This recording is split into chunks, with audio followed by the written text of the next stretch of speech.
they were constantly making comments about the effing Jew. And I said, what? I didn't tell them anything.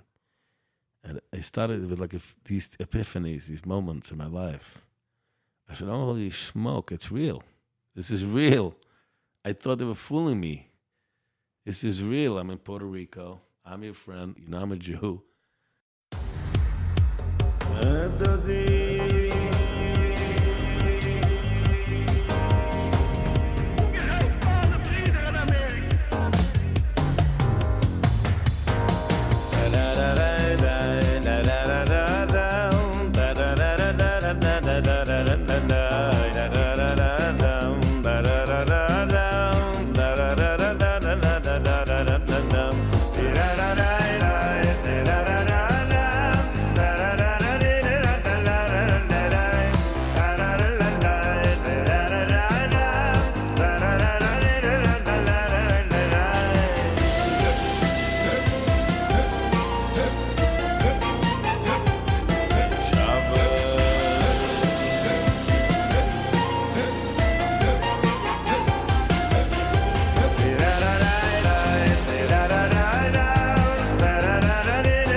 Welcome to Extra Sauce. My name is Meilech Kohn. Last night I had the unique opportunity to sit down with Meilech Kohn. Not going to go on a whole long introduction of who Meilech is. Put more information in the podcast description. And I'm going to resist the urge to do a whole long Hagdama, trying to get better at that. But the only thing I will say, because it's important for the context of some of what comes up in the conversation, one of Meilech's songs is titled Yodea, and those words are taken from the Megillah when Mordechai tells Esther, when she's panicking about confronting Achashverosh and Haman at this feast, he tells her, Yodea, perhaps it was for this exact moment that you were brought to this place to become the queen, whereas while that was happening, you were so afraid and why you were being forced to marry Achashverosh. But perhaps it was for exactly this time. And the message is obviously eternal for all of us, that while we may never completely understand the ways of God and the ways of the universe, we always have the efshar, that perhaps it was for exactly this moment. Sometimes we get to find that out and sometimes not. And like we talk about, it's very much a personal process and experience. So I give you Meilech Kohn. I hope you enjoy, and we welcome your feedback. And if you enjoy the podcast, please go ahead and give us a nice review. We love hearing from you. Talk to you soon. Take me to Williamsburg. Are you sure you want to go? Yeah. So what street did you grow up in Williamsburg? I grew up on Hayward Street, next to the Armory building. I used to see all the soldiers. They still had soldiers. Oh, really? I used to watch them, yeah. I'm a patriot since then. So what year are we talking about? I remember, well, I was a little kid, really, right. But I remember 1976, all the parades of what was it, 400 years? But... in the 70s, I don't remember when they moved out, but throughout the 70s, maybe even early 80s, they had soldiers there. So my favorite movies are New York in the 70s, some of the Sidney Lumet movies. I mean, it was dark times for New York, but movie-wise, they captured some really great years. Did you ever see Once Upon a Time in America? Oh, sure. It's shot in Williamsburg. Really?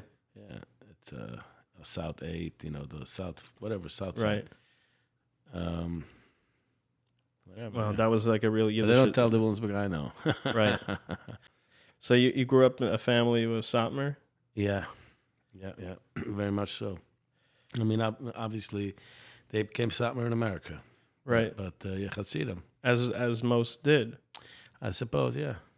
So something that always puzzled me, and I'm just not that educated, but from what I understand, like you said, most were not. Satmar was very small in Hungary. Yeah, I don't know. I really don't know how big or small they were. I mean, Satmar Rebbe he had a name, so he probably didn't just take. I mean, I'm assuming, I don't know. I might have grown up there. Maybe I should know, but I didn't. I didn't come to school the day they learned Satmar history, but it wasn't the first place he was Rav, and he was respected, well respected by the great Rabbanim then. So I'm assuming it wasn't just a little, branch of Hasidus or whatever that took him. It must have been a big kehillah, but I really don't know. So he was coming to be a Rav of an existing kehillah. In Satmar, in Romania, right? He was Rav in Kurula. I don't remember what else, but I just remembered that. What's your understanding for why it grew so fast after the Holocaust in Williamsburg? Like what was going on that it became such a popular Hasidus? And who's to know? First of all, there's a lot of, I don't know, I'm just saying like my silly opinion. I'm not no one to reckon with. But there was a lot of, coming out after a war, first of all, so everybody is broken. There's nobody, everybody always needs a helping hand and someone to say a good word. Doesn't matter how old you are or whatever. And so all these people were broken, orphans, slaughtered and battered around, had no respect from any human being. It's very, very, we're always as a people searching all the time, especially in that scenario. And I'm sure a lot of Rabbanim, I don't mean him versus any other, but like I know of stories where people came to him asking what colors they should paint their kitchen or what color fridge they should get, and really things like that, because my father was kind of recruited to be his, had a Hausbacher, like they had a bacher that helped around the house. So they bought my father to be a Hausbacher. That's for the Satmar Rebbe? Yeah. And that's Reb Yael? Yeah. And then he was the first one they kept for like a couple of years. Like until then they changed, I think, every week or every month. I'm not sure. So I know a lot of things that he told me like that, He didn't speak that much, but, things like that. So so people came for that a lot, right? Also, he was a fighter, and he wasn't afraid. He was a leader. He wasn't afraid if it wasn't politically correct, so to speak. If he told everybody to go to the Shtreimel, and they told him, yeah, but they're laughing at us, he would tell them, they're laughing at you for not going with the Shtreimel. He was a... Kanoi. Yeah, he was, and I would think they wanted a leader, And also, it's not like whatever happened in Israel, there's, a lot of stories. There was a lot of other, right. If we go shitta-wise, there was a lot of shady stories there, so. Right, yeah. So I think you have a broken people, and they're looking for some direction. And they look and he's a strong leader, he's not afraid to talk, and so you can, and he's also...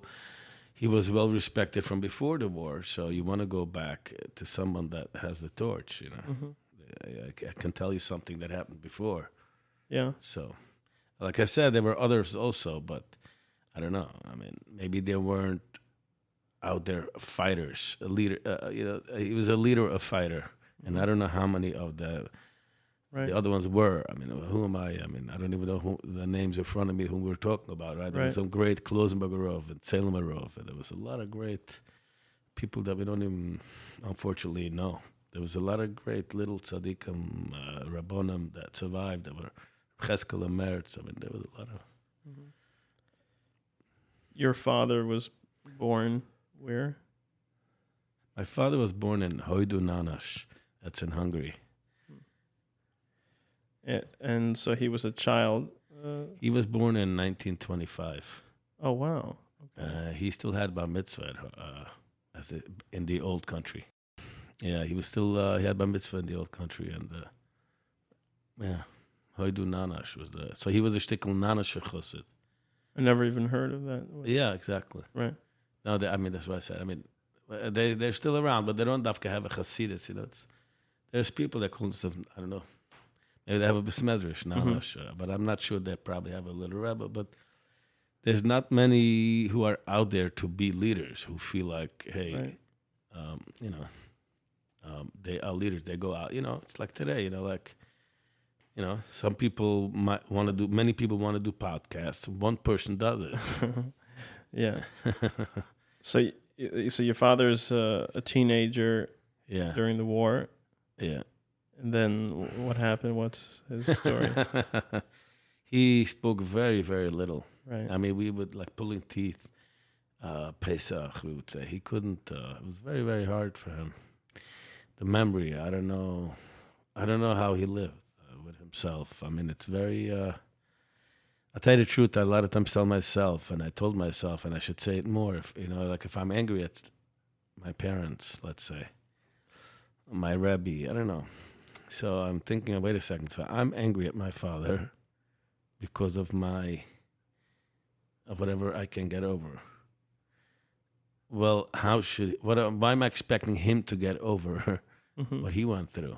If I can get over what I went through, I can't even fathom. I don't even know what that means. I remember I was in Kiev, and I don't know, 10 years ago, I took a train somewhere. I was with another friend who lives in Kiev, and this skinhead gets on the train, gets next to me, and he starts screaming. And I didn't look like I look now. I know many people know that I'm Jewish, but and he starts yelling. I don't know. I didn't understand. I looked at him and I knew exactly what he was saying. You know what I mean? And I don't remember exactly what I told my friend. I didn't get involved. I just ignore it. But and it was a train full of people, and nobody says anything. And why would they? Would I say something if somebody disrespects a black person? I don't know. I hope I have the courage to stick up for somebody, but I really don't know. I'm not like Mr. Fighter. So we don't know the feeling of walking down Flatbush Avenue and somebody screams at you anti-Semitic remarks or whatever. I mean, these guys lived their whole.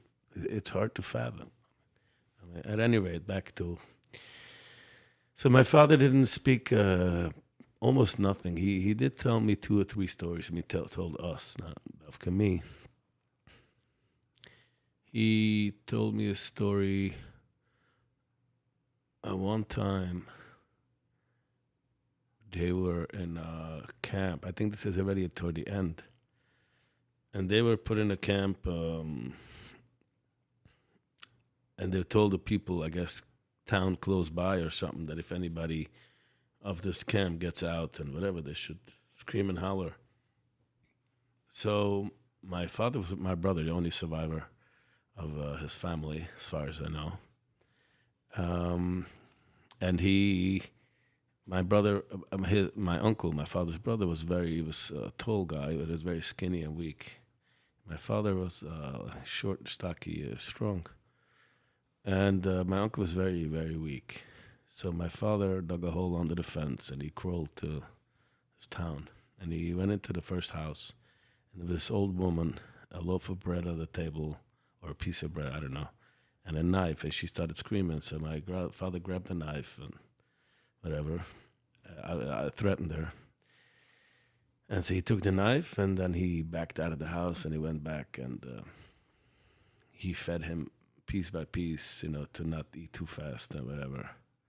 And then later when there was the death march and my uncle was falling, he also carried him for 4 days. And this is a story my uncle said at the burial. But other than that, he really didn't. He said one time, see the transmission is leaking oil? That's how it looked. The blood was dripping. He would never, he never got over it. He could never, I don't know. But he never wanted to speak about it. Very, very few things. It was very hard for him. He very much loved his mother. And the name of his mother just came up. He would shine, light up. But, yeah. So I don't know much about. Let's see what else. He told me a story. Somehow he had a boxer glove, and there was one wealthy kid that was called. Well, he had an apple on the way to school for lunch. He had an apple, and there was this guy who wanted to take it away, and my father punched him in the face, and then he had to run away because the guy was chasing him. He climbed over a fence. His pants tore. See, he ran to his grandparents to fix it. And so his grandmother, sent a message to his mother, your son will be by me the next day. Well, she fixed his pants. And then the guy would always chase him until after the war when he came back. Whatever. The story like that was the only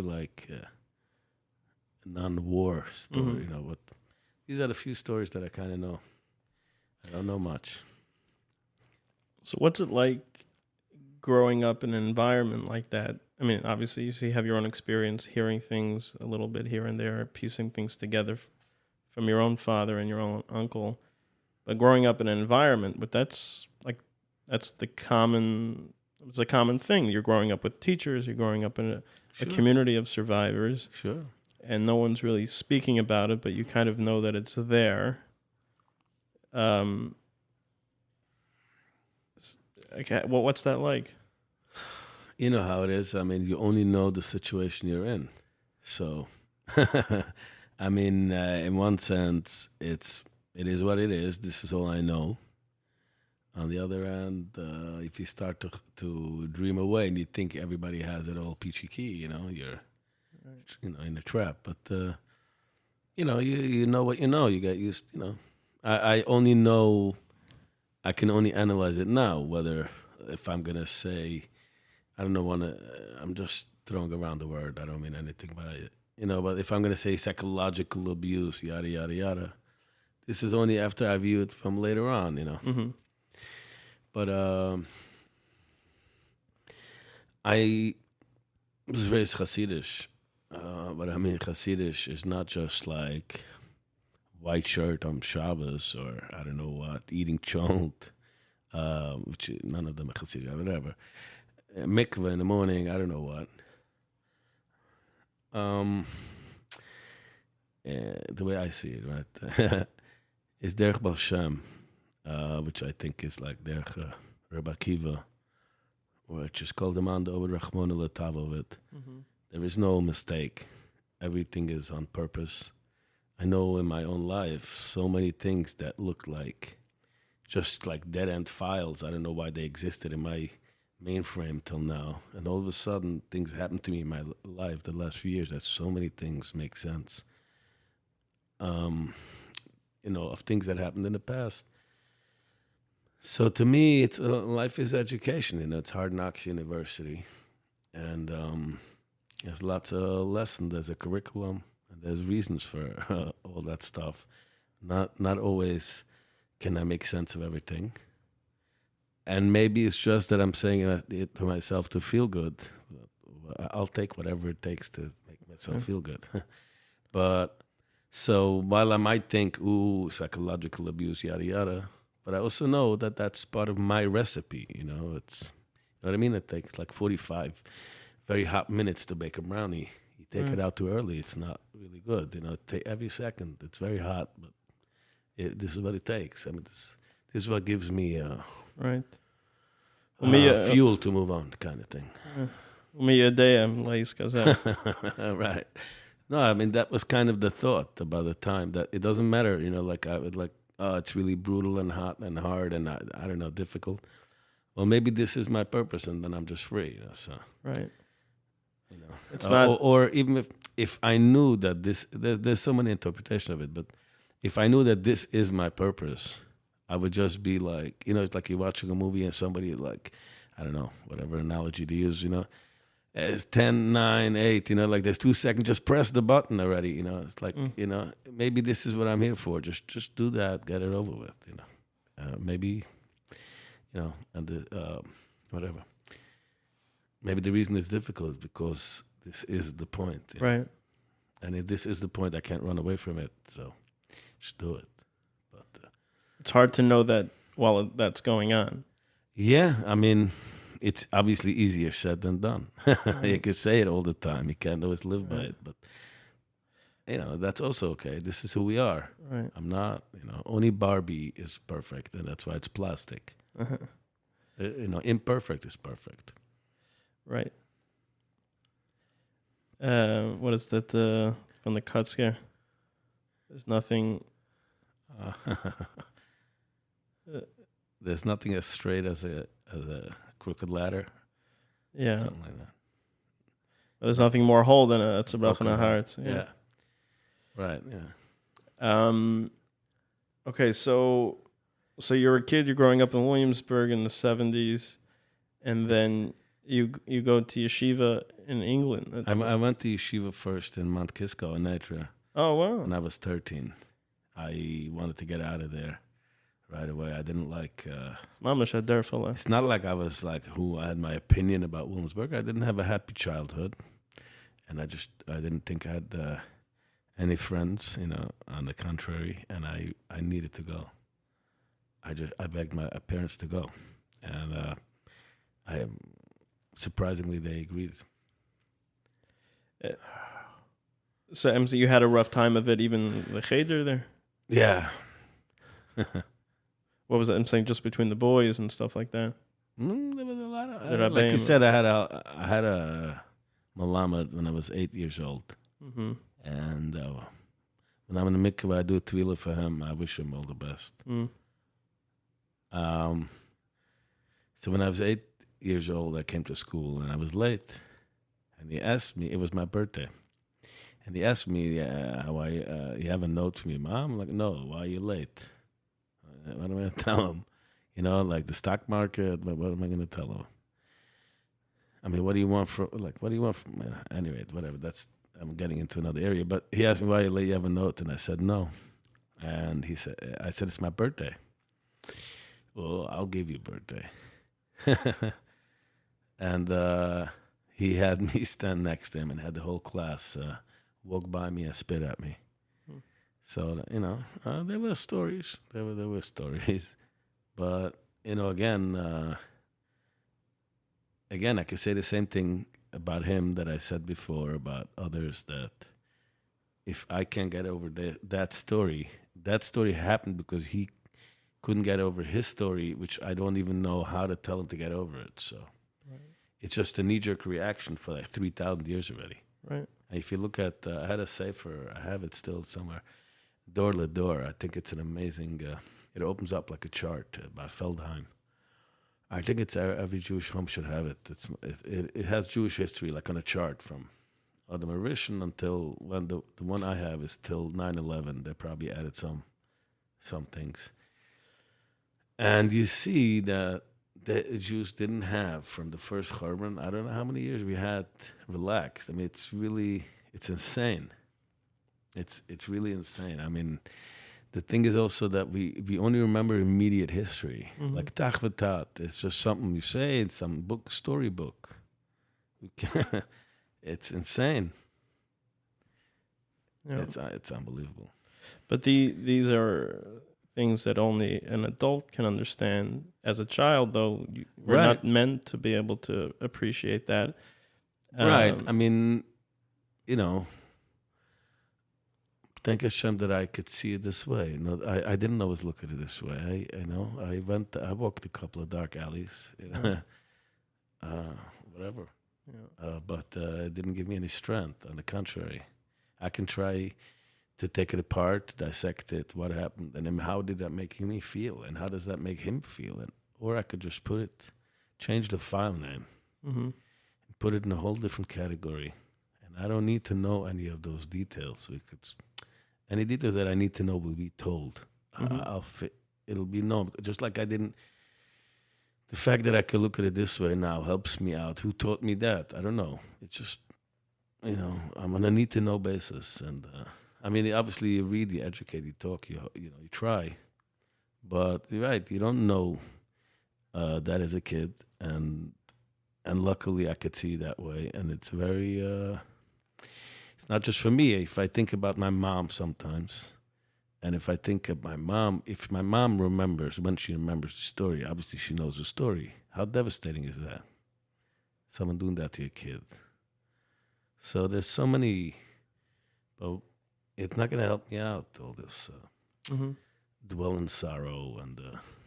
And I could, if I want to, a seed rots first and then it grows. Now we can really sit and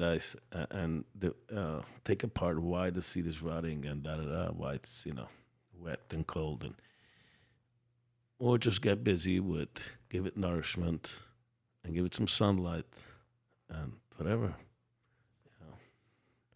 Life is hard. Right. When we see the flowers at the end of the season, it's not such a. I don't know if it's such a fun thought, but But from 8 till the point at which you were able to kind of get this new perspective was quite a period of time, I imagine. Sure. Sometimes people feel almost uncomfortable or defensive about needing to explain the impact. And it always occurs to me that if it wouldn't impact you severely, there would be something wrong. Right? Right. We talk so much about, it's a reference to the Holocaust, about Jews coming here and just in a few years being able to build yeshivas and businesses and large families, and like as if they were just able to move on. And I'm like, if that's true, that's scary. Meaning that someone should be able to go through that and just be able to push it away. No, I don't believe that that's true, but if it were, then we would really have problems. That we'd be somewhat sociopathic, that we can just not feel. There's the Joshua tree, right? Mm-hmm. That Joshua tree, that the vine. There's some sort of, I think it's a vine maybe that's named after the Jew. For that reason. You just can't. He just doesn't stop. He doesn't, stop to grow. I was in Poland, and I was just walking through the museum they have in Warsaw, the New Poland Museum. And it just goes through about 1,000 years of Jewish history in Poland. And like you're saying, Tach V'Tat, but before that and well after that, every couple of years there's something. Right. And they burn down the city, they burn the Sefer Torahs, they kill the Jews. And then a few months later, and then a year later, we're talking about people, what did they have? And they put together money and they rebuild and they rebuild. And we hear so many, dark satire jokes about Jewish cynicism and that whole thing. And it occurred to me that the Jewish story is like irrationally optimistic. For them to go through each one of those things and stand up again, it takes like a completely irrational amount of faith in the future, in humanity, in themselves, to be able to start again and again and again. Right. No, it's like in France, in England. If you look, I think I don't remember which one. One of them threw out the Jews for 300 or 400 years. I don't remember. One of them, I think maybe it was France. Every 10 years they let him in, and then they threw him out again for 10 years. They let him again in for 10 years. It's in New York, England. Like we see, England, what a great country. And I don't know. I mean, who's to be blamed, right? I'm not. It's England today, but in New York, England, there's a cherem for a Jew to sleep over there, and I don't know how many people know it. They slaughtered many Jews there. Balatosvis. So yeah, it's a very. So Mankisto, you go to Mankisko. Yeah. Well, so how old were you then? I was about 13, maybe. Yeah, something like 13. The Vina Kahila. A few months, maybe. I don't remember when I went 100%. About 13, I went to Nitro, maybe right after the mitzvah, maybe half a year later. So at the age of 13, I was there for 2 semesters, and then I went to England for a couple of years.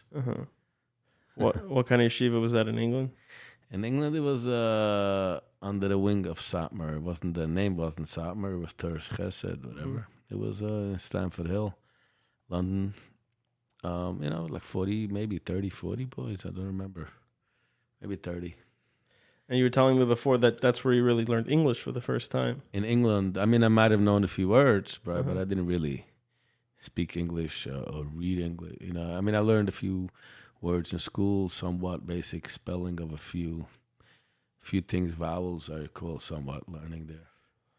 But really speaking, the Hasidic community in England was speaking more English than already. Like now you'll find a lot of Hasidim speak English. It was less so then. In England, though, it was different. Most people speak English. And so, I really started learning English in London. I always found it interesting when I was there to see Chassidim in the full garb, and all of a sudden they open their mouth and they sound speak like that. You know what time is chakras? Yeah. So what was yeshiva like there? It was great. First I was really. It was a new country. It's a new beginning. A whole. It was a new yeshiva, also a new country. Things were like very different. It was very surprising. Driving on the wrong side. So it was very adventurous. But I took myself with me. Right. I was still that broken guy, and I don't know how many details you want to get into, but there's a lot of evils lurking in communities, and so that virus has caught me too, So yeah, that was a heavy moment, but the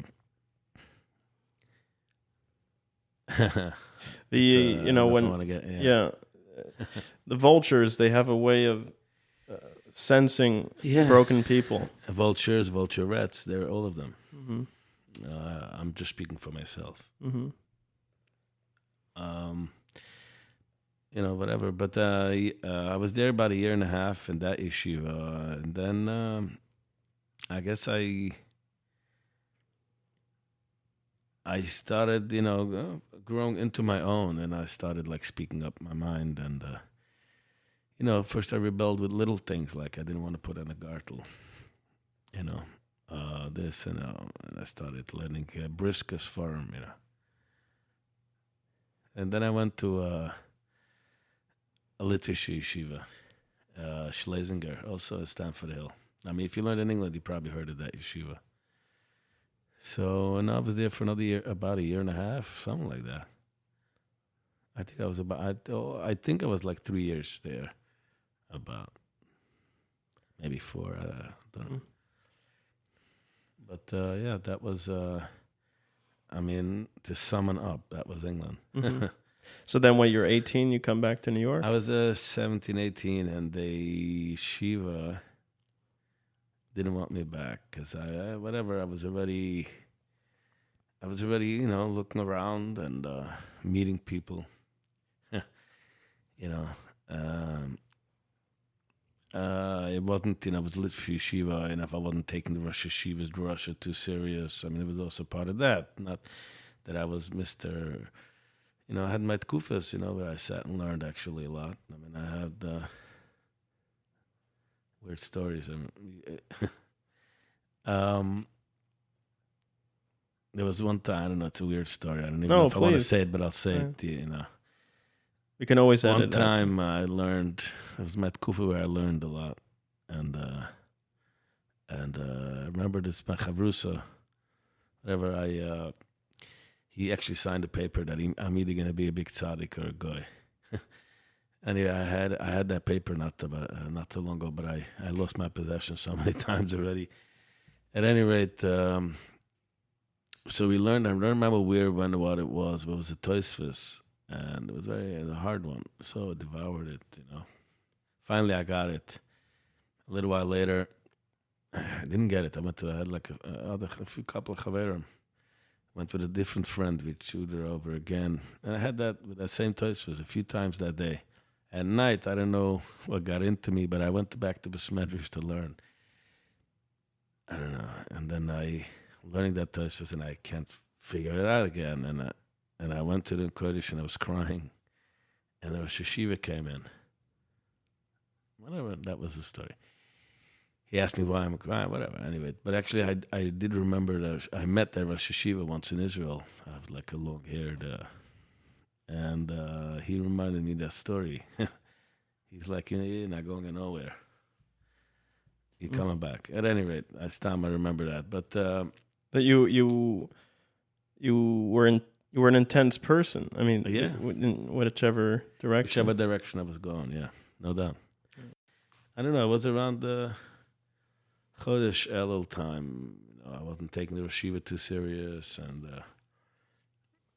my brother had got married in London a month or so before, and I was away because of Sheva Brachos. This, and they were like, "You got to take me more serious," And they didn't want to take me back, and I wasn't interested in whatever. I went to Israel without my parents' permission, and they were very, very devastated.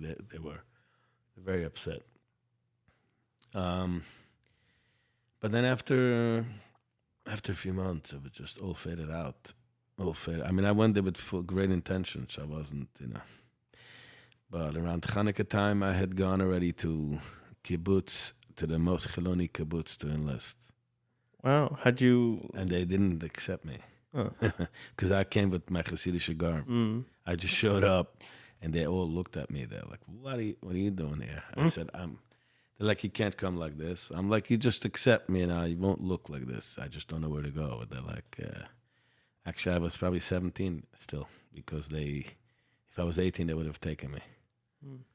But then, whatever. But then I enlisted in the army here, but they also told me go get a high school diploma. So so you go to the Chilonoi kibbutz. Kibbutz Arti Shomer Tzayir. So they turn you away, and what do you do? I went back to my dear Yerushalayim, and then the people that sponsored my trip to Israel heard back already that it's not working out, and they came back to let me back. It's obviously all connected to vultures. Try to protect the great name. So they, tried me back in England, and then, but then they saw I'm not, I'm on my way. I remember a guy, they caught me with a Michael Jackson tape. And they were like, oh my God, this is ugly. I'm like, listen, you can try to tell me something.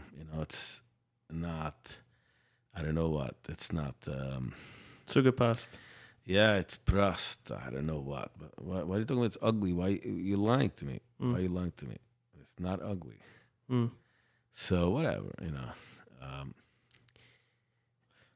of a kitzer. So then I went back to England, and after a little while, they shipped me back to the States, and then the rest was, I was just searching and running, and whatever door I found open, I went there. Yeah. There's I noticed also in my own yeshiva years, and not nearly as intense of what you're talking about, but that's something that I was reminded of 2 weeks ago when I was talking to someone else who was on the podcast last time, and he quoted this Gemara. I'm not going to get the Lashon right, but a Jew shouldn't say that Chazer is ekeldik. Right. Elamai should say, I would like to, aber was kann ich tun? What can I do that my Father in heaven says not to? Right. There's an honesty there that is like appropriate and healthy, and the dishonesty of saying because I'm not allowed, therefore it's disgusting. Right. Is not sustainable, and it's wrong because you're like trying to. It's I know one of this my rabbis who actually he inspired me to make this song on Havas Yisrael, which is Vahavtu.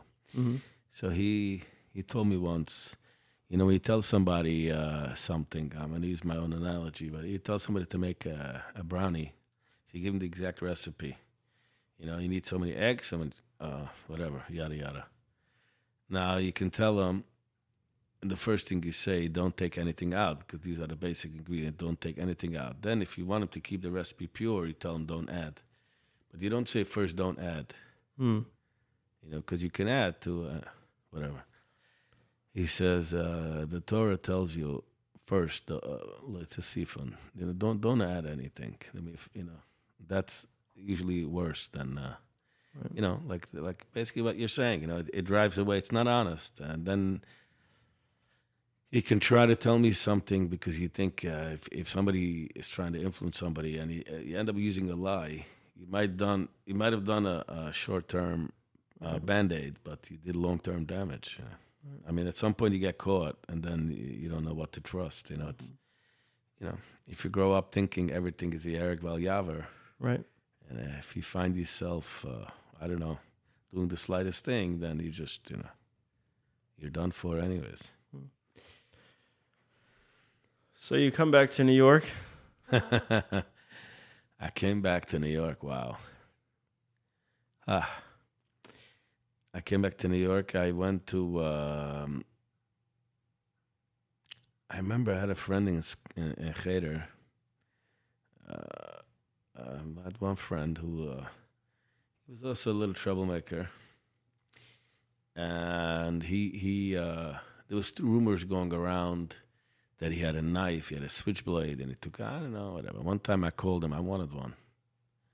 So I called him once. It was way before this, when I'm 13. And if he can get me one. And he's like, I don't know what you're talking about. He probably got beaten the hell up afterwards. So his parents were listening in. And his mother comes to the phone. I know who you are. I'm going to tell your parents. Why do you want a knife? I said, a knife? I don't want a knife. I heard somebody told me he had such a thing. I want to know if my friend deals with these type of things or not. Whatever. I got away with that one. So he was already not home. I mean, that guy really went through a hard time. He got beaten up and thrown out of the house when he was 13. I mean, terrible story. I mean, it gets worse than that. Whatever. And so I contacted him. And at first I, crashed by him for a little bit. Whatever. Tried to make a few things happen. I went to work someplace. I was earning a few bucks, a few months. And then I said, what am I doing? Like, this is why I left. Like, I'm working. What am I doing? I was having a blast in yeshiva. I'm going back to yeshiva. So I enlisted in the Mir Yeshiva on Coney Island. Wow, that's So with another friend, he was also not in yeshiva hanging around. They were like, yeah, let's do it. So I come, this guy was back practically not there. He was driving around Atlantic City. I don't know what he was doing. So one time, and I wasn't so much rushing to come. So one time I was coming. This was after Pesach and before Shavuos. After Pesach, I enlisted to this yeshiva. Before Shavuos, one time I come in, this Rosh Yeshiva is yelling at me. I don't know when you're coming, when you're going. Who knows if you put on tefillin? I'm like thinking, dude, I was out of this whole thing. I was working. You never spoke to me. You're yelling at me. What? He finished talking. I walked out. And I was done, I went to whatever. I don't remember how one thing led to another, but I don't know. Again, he hooked up, he got some job, he took an apartment with some friends, he met some other few friends. There were very few people like my that were doing what I was doing, meaning leaving, the whole zach. Back then, even if there was somebody, halfway this and that, they would be like, don't talk to me in front of this guy, in front of that guy, don't come to my wedding. There was very, it was very fake. a lot of very fear. Not fake, fear, right? I mean, well, that's people not living how they, I mean, to each their own. To me, if I'm keeping Shabbos because I'm fear, so but as my avodah zarah is called fear. Mm-hmm. I mean, what am I keeping Shabbos for? So, but whatever, it's either which way. So they weren't, after a while, I was working at a place and I fell down an elevator shaft on the east side. How old were you then? How old? It was on my birthday. It was, I turned 19. Oh, wow. On my birthday, 1988. And all of it had a part. Everything had influence and parts. I mean, you're working for Hasidim and they come to you with a broken back. They're like, oh, we'll give you $1 raise. I mean, a week before I asked for a raise, I wasn't good enough to get one. Now I fell down an elevator shaft. He come to me with $1 raise. So, but whatever, not saying that made me make decisions, but it didn't help out any decision, that's for sure. Again, I don't know what I would do in this position either. I'm just saying my experience. So then, I was in the hospital for a couple of weeks. I couldn't work. You had to fight then for your workers' compensation. You got your $80 for 2 weeks. I mean, it's really ridiculous. you know. And thank God for a couple of friends. I was able to survive a lot. A couple of my siblings. After a while,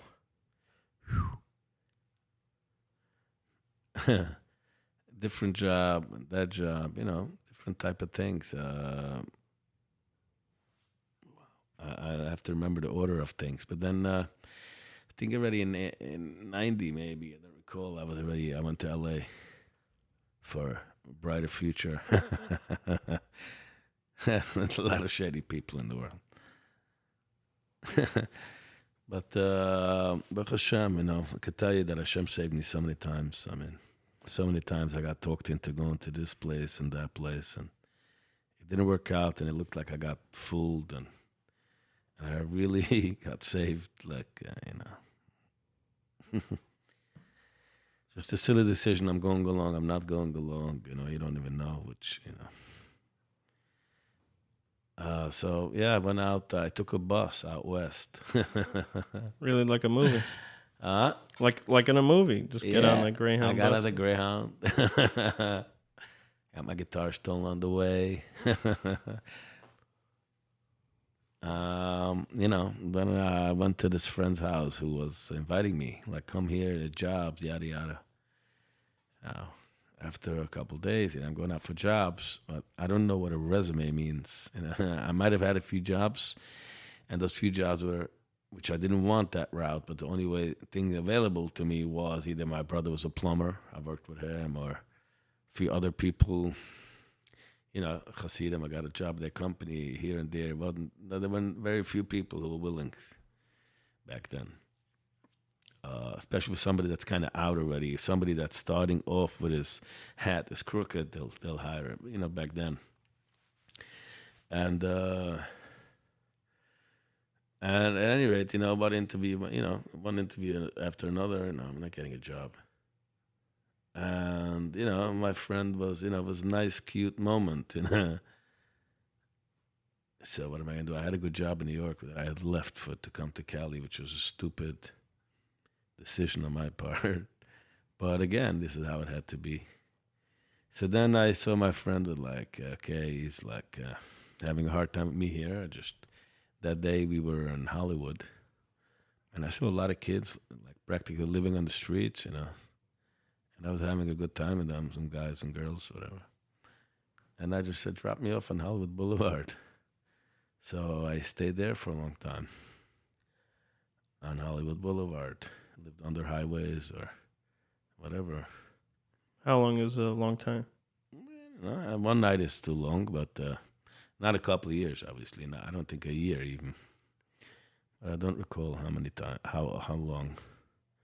But what I did do, I ended up signing up for a school because there's all these people walking up and down, all day. So, almost became Mormon, almost became, whatever. So one time it was a school. I went to sign up for music school. I love music. I think I'll be good at something in music. So I signed up, and I have a good ear. I could always figure out where notes are on piano, and I like to play guitar. I was doodling around, but I wasn't really,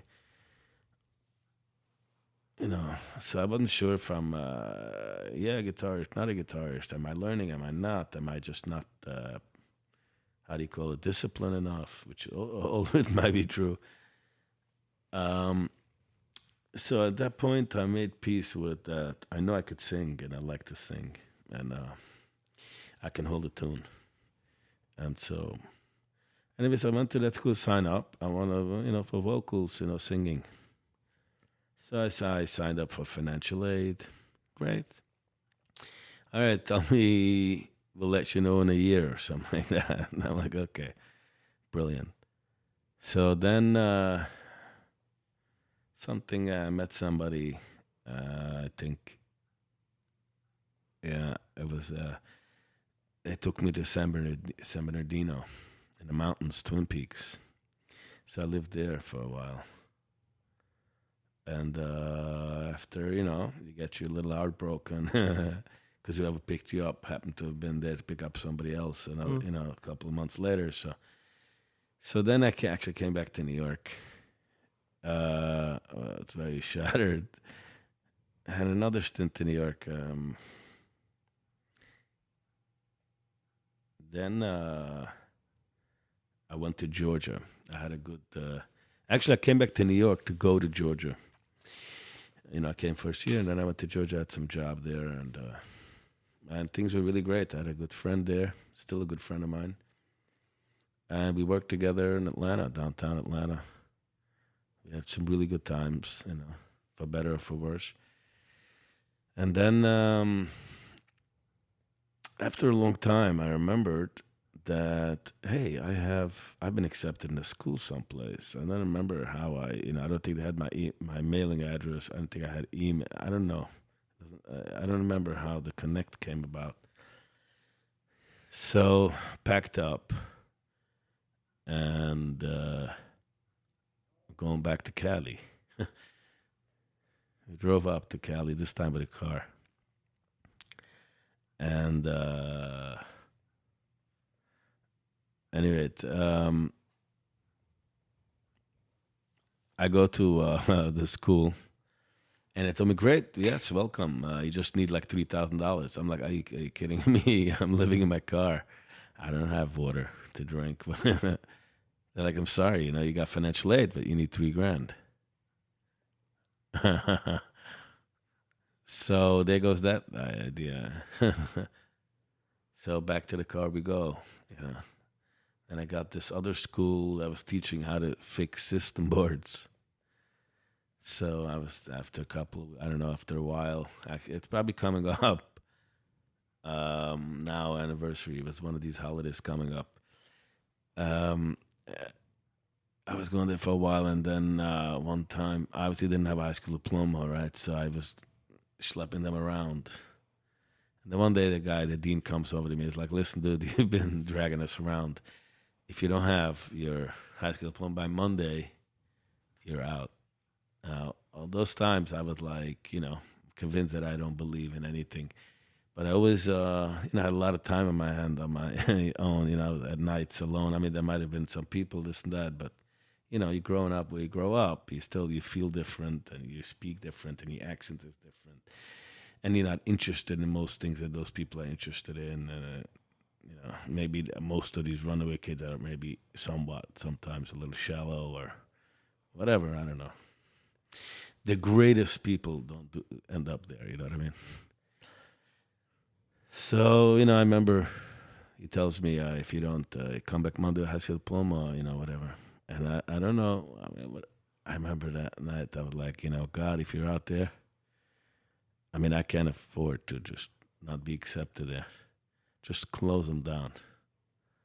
I don't know, whatever. It's kind of silly, but, But the next Monday I went, and the gates were down, and the government had shut that thing down for a scam or something. So, whatever. Anyway. Kids are stam a story. I don't know. I don't know. This is what happened. I don't know. I'm not making any, whatever. At any rate, so now I'm in Cali, and I actually met another friend who's a good friend of mine still today. He still lives in L.A.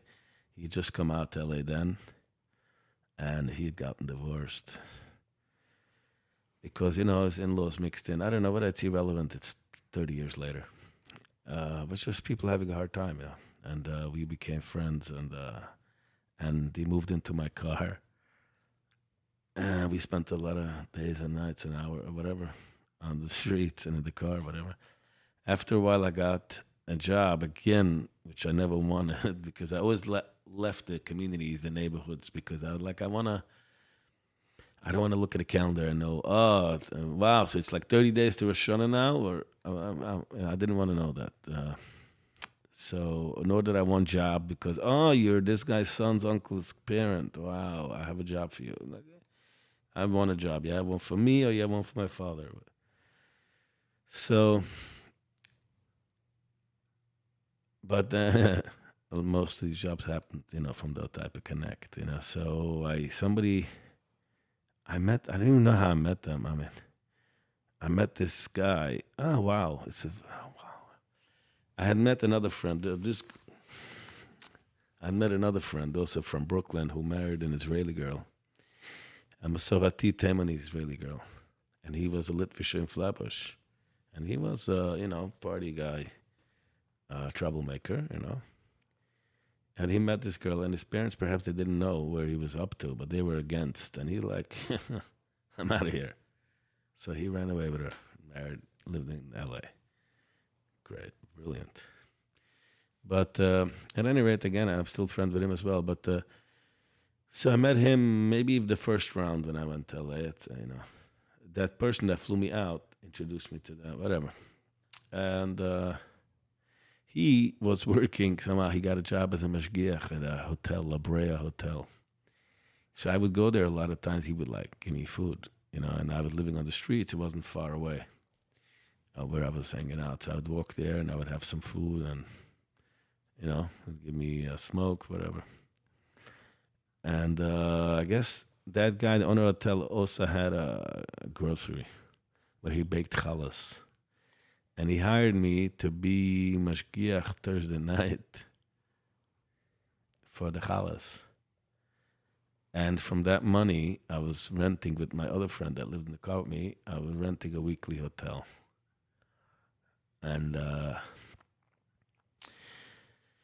survived like that for a while, I probably stole a chocolate or two from the store, survival, some cans of tuna, I don't know. And survived like that for a while. After a while, I guess, I went back to Georgia. There was a job waiting for me there. And I went back there, like whatever. And Georgia was really good to me always. I like Georgia. And actually, I met this, I wish I could meet him again. I wonder, I don't know, I could maybe dig up. His name was Avram. I don't know, he worked for Bell Atlantic. He was a southern boy. A Balchuver, and go to his house every once in a blue moon or Shabbos for a meal. I don't know how, whatever. I don't know. But the Jewish community was very small. Not that I mingled with them at all, and I didn't really know, but it was small. Now it's big. Mm-hmm. But then after a while, summing things up short. I mean, after a while, I was working with some Italian guy.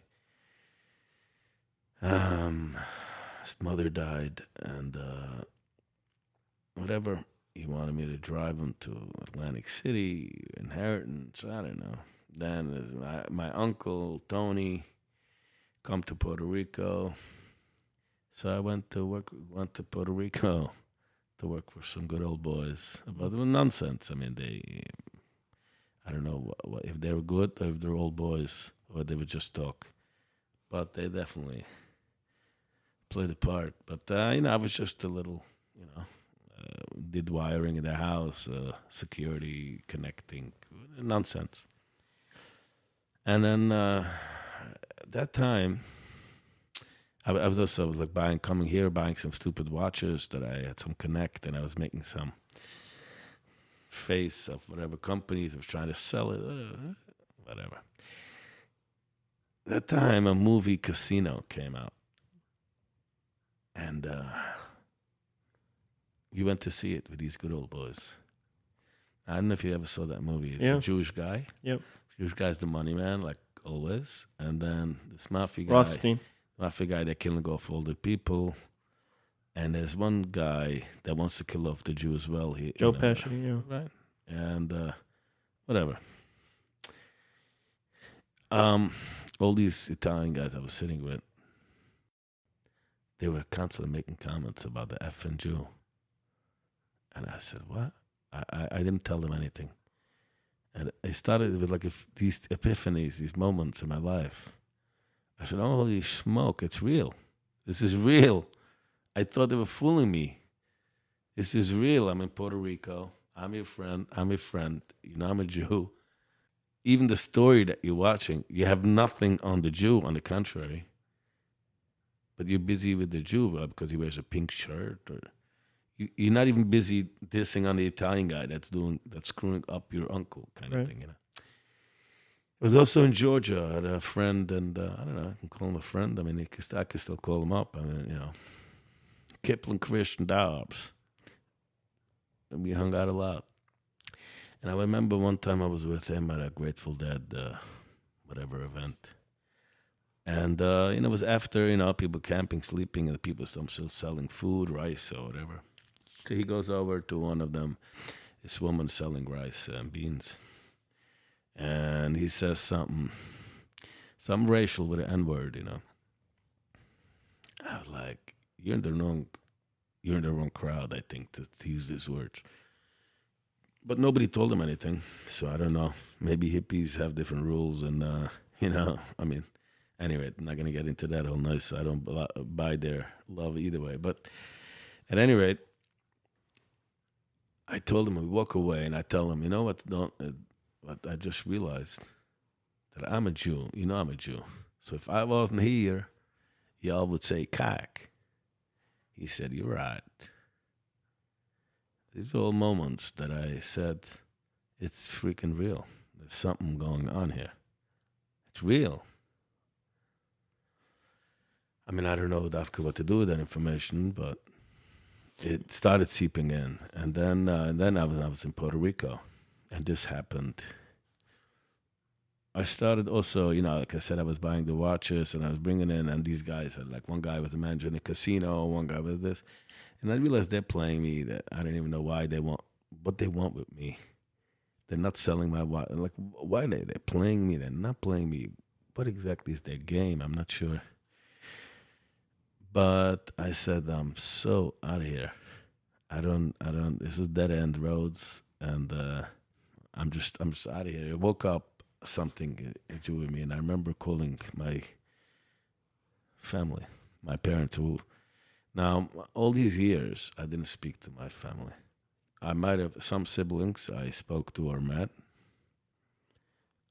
My mother, I would go visit sometimes at work. She never shied away. She would be like, that's my son. And people were like, what? Whatever. If I ever called my father, picked up, I hung up, whatever. At any rate, can't get caught up in too many regrets, you know what I mean? I don't like every detail of the story. But, what are you going to do? I don't write the script. At any rate, that time I spoke to my sister, and I told her, put that on the phone. And I don't know where this was coming from. He came on the phone, how are you? Whatever. Said, I want you to know I love you. I just blurted out. And he said, yeah, same here. And that was as close as he got to. And then it was before Pesach, and I came back to New York. I told the guys I got to go, whatever, watches, I didn't even know. I asked them for whatever pay, and I just came and never looked back, I mean, a few commitment that I had there, like I called up, what's going on? They're like, if you don't come back another week, it's all over. I'm like, okay, I guess we're good. I just hung up. I'm like, bye. Then started anew again. I was the first Pesach at my parents' house, and I don't know how old. A teenager, now I was already, I don't know, 26. 27, I don't know. Whatever. Then I did a lot of these, I did some of these programs, like Landmark or whatever. I learned a lot of great things there that I could take away. I don't know if I want to move in there, but I have a lot of good stuff I took out from there. Or maybe it was already all in my book from way before, just didn't know how to read it. They were first starting out then, kind of thing, right? I don't think so because he had already his first program. Landmark is not their first Right. thing, so Right. Landmark. They had is some already, lawsuits, and then they Yeah, came, right? yeah. It's all about weeding out the weak links that you keep for yourself. To whatever. I'm not going to get into hacking against these programs, but if you can take away some good and walk away, it's great. Right. But we all have it. I mean, to be the way I saw it in my experience, I realized that everything I learned, I realized it was all in my book from before. Right. Find all these things in Gemara. I just didn't know how to read it. It wasn't taught to me in a a loving way, all in a wisdom, positive, right? A productive way. Yeah. But again, this is the recipe, right? I mean, I could say that if I didn't go walk a dark alley, a certain particular dark alley, I might not have written the song of Yodea. And if there's any human being that told me that, I don't know, to get in details like the world boats myself. If anybody told me like, wow, I really had a great day listening to the song, I need more than that. It was already worth it. Which means I worked down a dark alley to give, it's all, I don't know, which part do we take out? Which part of the recipe do I take out? I can't, But like I said, thank God that I have a particular story, so now I can look at it in a certain light, But 5 years ago that I have that, and how did I look at it then? Or how was my friend who didn't have this story that I have of recent? What should I tell him? But you know what I mean? I'm saying I don't mean to be like hoity-toity. Right. I'm just... Right. Yeah. Then so Pesach, you're 26 or so. Then I took language. I worked in film industry again many years ago. Before I'd always wanted to work in music or film, and really, what I wanted to work in music. So I called a lot of recording studios from the Yellow Pages, and I wanted to get a job. I don't need money. I just want to intern. So I did, intern for a recording studio in Manhattan, someplace, and whatever. Later, I wanted a different place. I didn't think I was learning. I called some other places. So another studio picked up, yeah, come over. These guys were doing music videos and movies. And they were like, yeah, whatever, cool. So I could live there at a loft in Dumbo, 2 stories. And they gave me a place to live in a corner of the warehouse. I can build my own apartment. And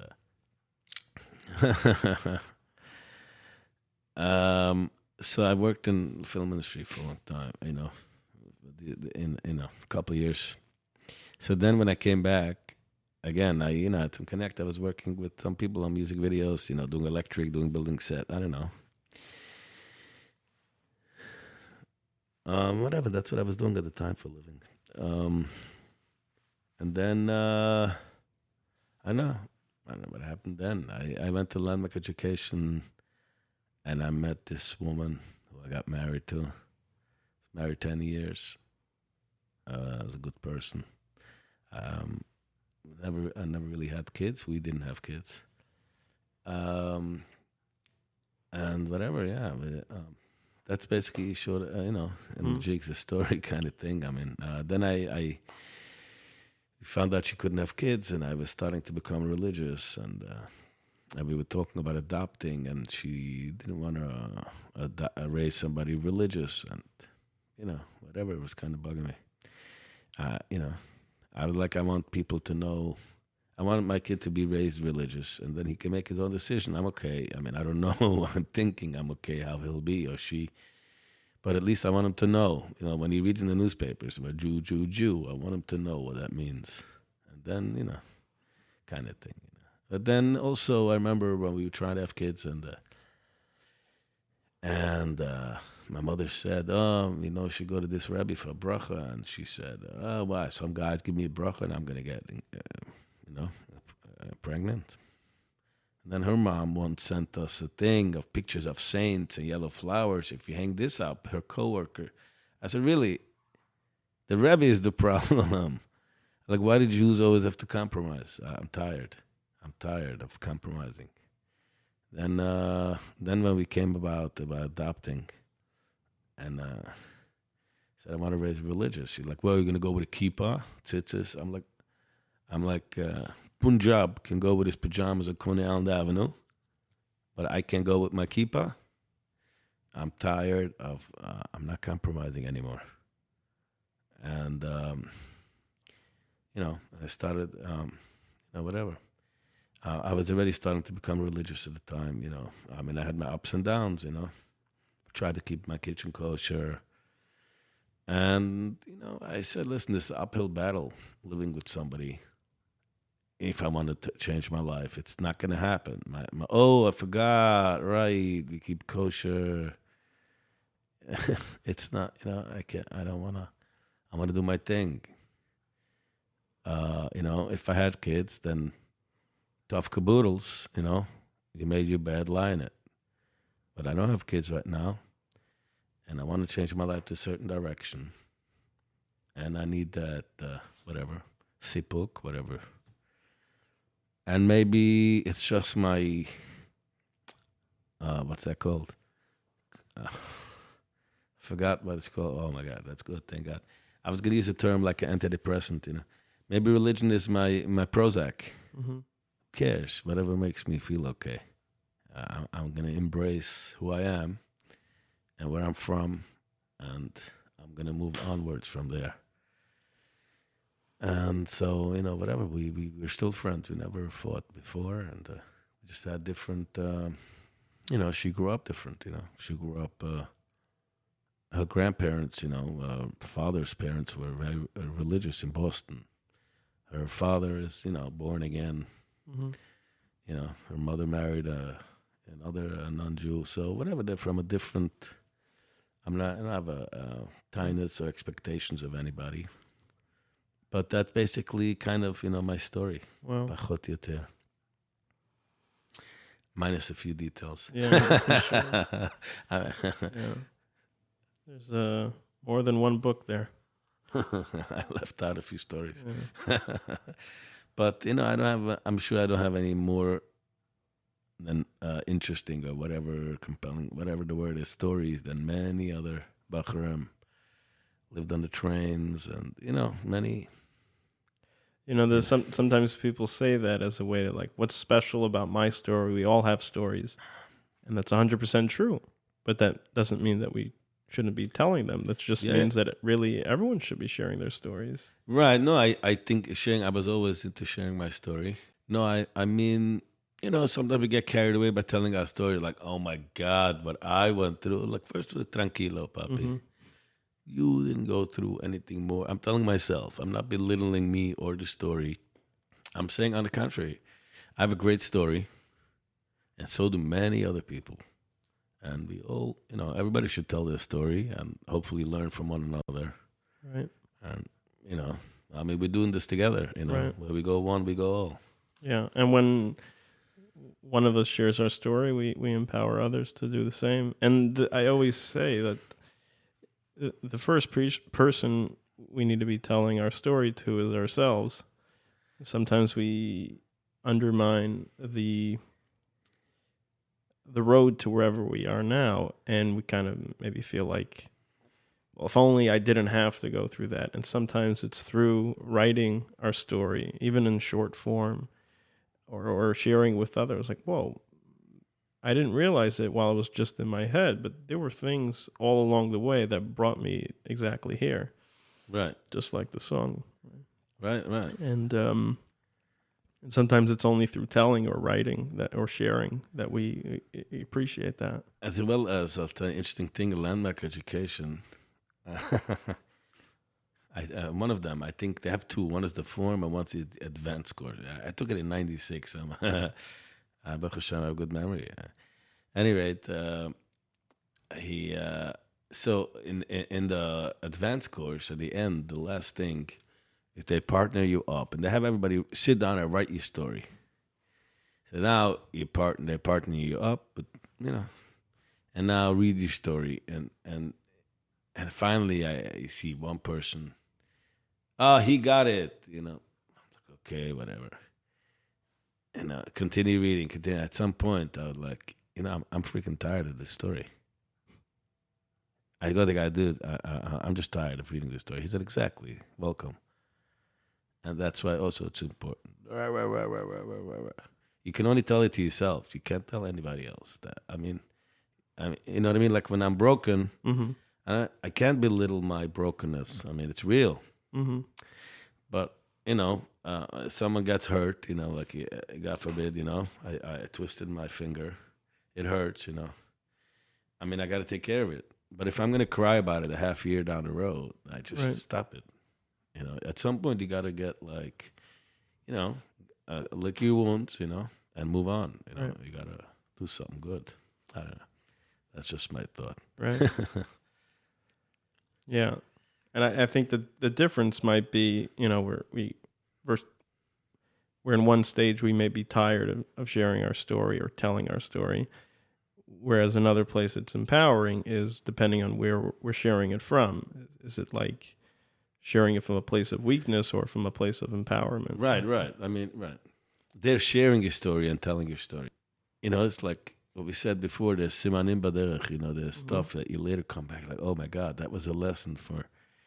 And there's like that, there was other people that I met throughout my life. I remember, I don't know, it doesn't make any sense, but somehow once I was in a car with my brother, and my brother had a business all the time with plumbing or this and that. I don't know what he was doing. He was picking somebody up from the airport, a white, tall guy, long hair, his name was Bear. He was driving him to Monroe, New York. He was a healer. And so I sat with him in the back, and we spoke. And I just remember one line he told me, that, sometimes it's a person pointing to the sky, and everybody is stuck looking at his finger. Yeah, it's such a great, lesson. I want to just circle back. I watch Casino many times. I'm like a junkie with the mafia movies, and I'm counting down the days till I can watch The Irishman. It's not out yet? Maybe it is. I don't know, but I'm waiting. So this Irishman that's coming out, it's got that whole cast. It's because it's a Scorsese operation, so he's bringing back Joe Pesci. Yeah, I saw that. And so I liked the movie Casino for a number. I mean, just the whole thing. I just, it's got Don Rickles in it too. It's a long movie, but I always got very tense when Joe Pesci does that whole thing. Because you pointed out the irrationality, meaning Roth, I think his name is Rothstein, De Niro as the manager. He's making them all money. Pesci could only do what he's doing and skimming off the top and doing all his shtick because this guy's making money. And yet the disdain that he has for the guy who's like really putting him in business is like irrational, right? You speak about like a Jew hatred, You mentioned England before. Churchill once said, the definition of anti-Semitism is hating a Jew more than necessary. So there's like it's like acceptable. It's funny that the Jew laughs at this. It loves the cleverness of this comment. Yeah. And I don't know what the laugh or the cry about that. I mean, it's refreshing. It's healthy to laugh at yourself. But I remember my father, I don't want to be morbid, but I remember my father, one of the few things he said, I heard him say this a few times to people. He said, "What they made us be inhuman. They would come out and throw out a bread, and people would jump on the bread. One person would jump, the other person would jump, and the third person. Before you know it, there was a pile of people, and there's no bread left. There's crumbs. There's nobody can catch anything, and then they just shot the whole pile and laughed. And every day they did it, and every day people came out and jumped on the bread. So." I don't remember what I was responding to, but it's that it's that part of being like so accustomed. Like you watch movies of the 20s, 30s, where the black person is the butler or whatever, slave or whatever, and he can make a joke on himself type of thing. That's what it is, and it's like, how sad is that? Yeah, and it's but it's a real surviving mechanism, right? And indeed, yeah.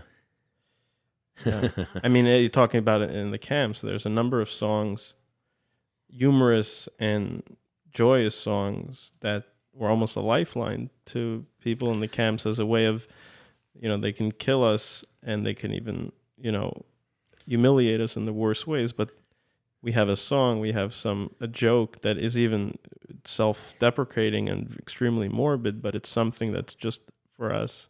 It's that same, like we said in the beginning, as you said, full circle. The Jew that walks out from it. It's almost like, looks like, how could you? But he goes out and he's just successful. He's just out and about like nothing happened.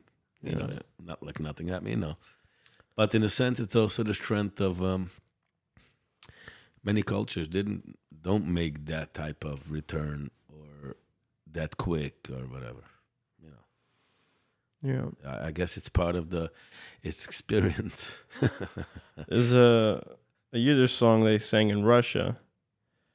I don't know the name of it, but the ending of the song is Avtsulach is Chai. Right. Despite of. Yeah, right. and in a way, like the Jewish story over centuries, but especially after the Holocaust, is very much of Avtsulachis. Right. By every measure of, logic, we shouldn't be. Right. And whether physically, in terms of survival, we shouldn't be, or certainly in terms of identity, never mind religious or spiritual, we shouldn't be.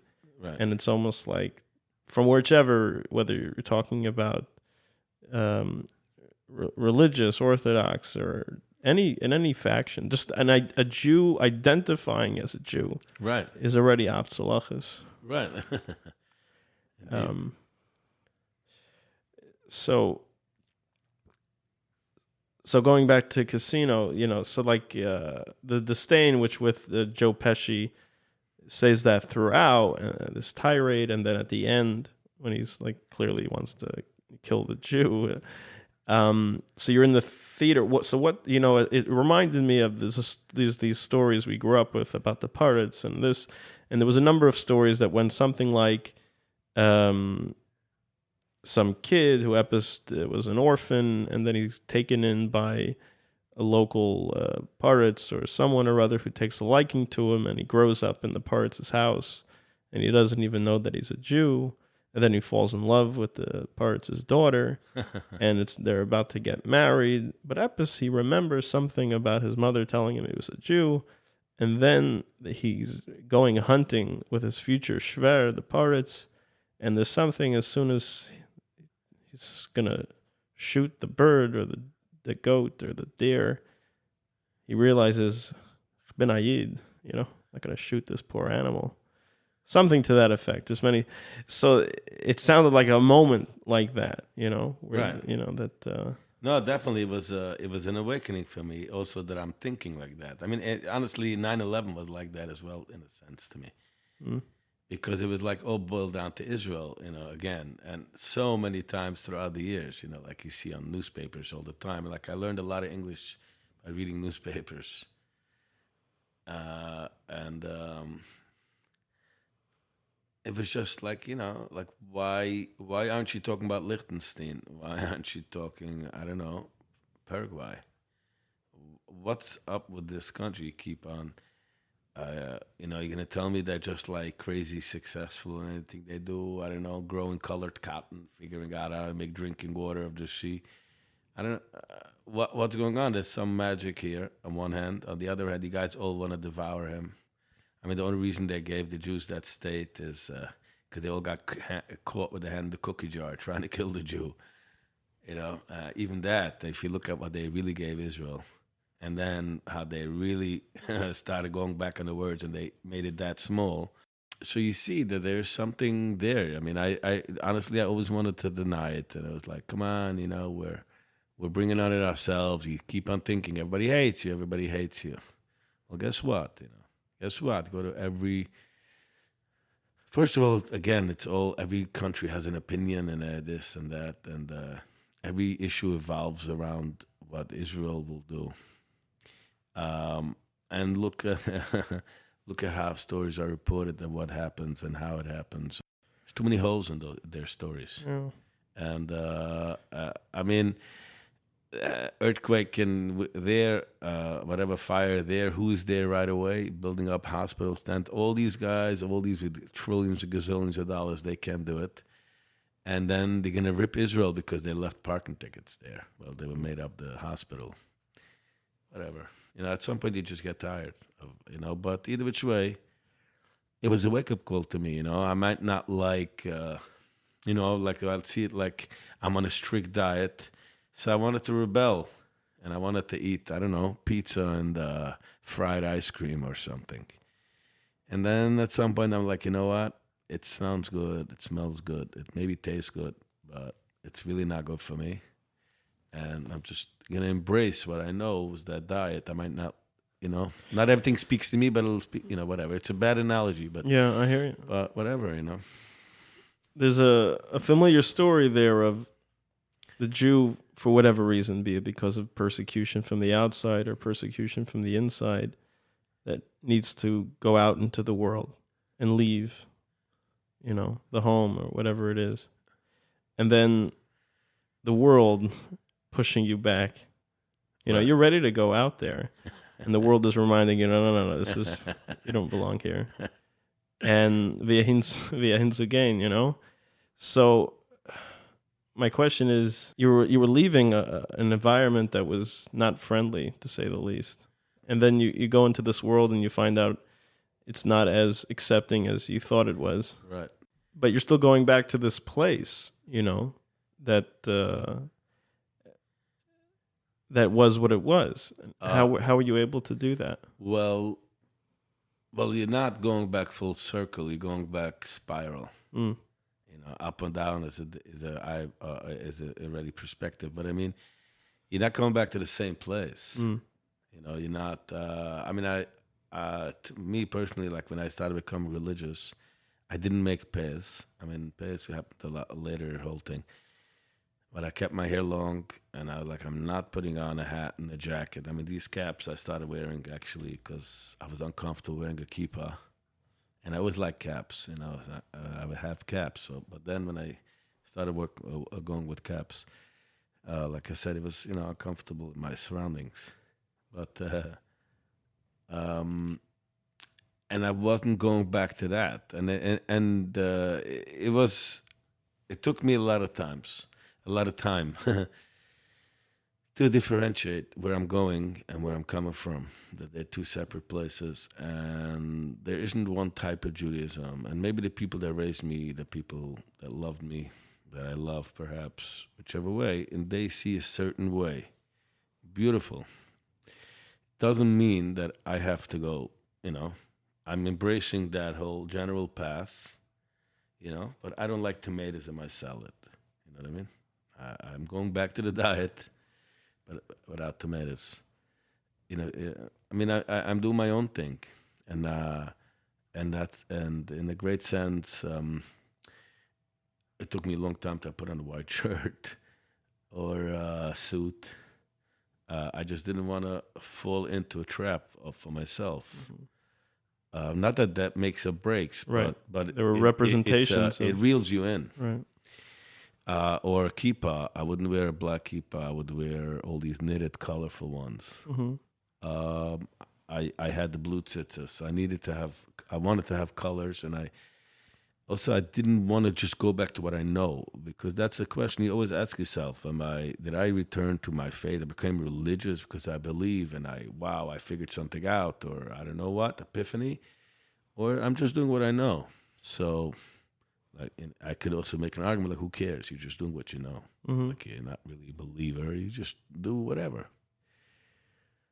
That you constantly have to search and dig, and hopefully you're honest with yourself, and stretch your muscles.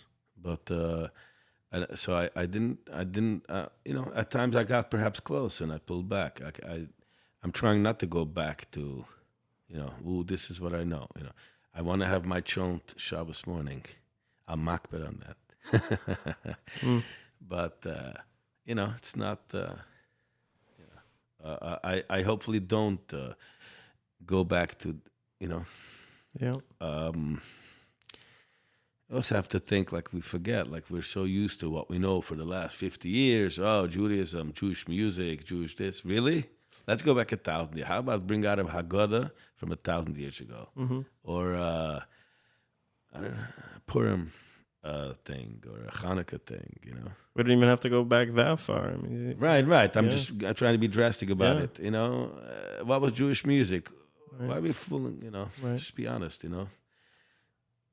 So maybe I am going back full circle, but a wider circle, hopefully. Right. Well, But not to this, and I see, not that I'm not preaching to the crowd, I'm not telling anybody what to do. That way, or that community, whatever, yada, yada, didn't speak to me, didn't empower me. It doesn't mean that it doesn't work. Mm-hmm. And maybe it would work for me now, being that I see things in a different light. Or you can brush off certain things. I'm also a sensitive person, and I don't brush off too many things. I think a lot, analyze everything all the time, and take things apart, which is not always the greatest thing. But you know, if people ask me, you know, there's a Yiddish expression: "A Mensch tracht and God lacht." Right? A person thinks and God laughs. So people ask me, "Why you think so much?" I'm like, "I'm making God laugh. What are you doing?"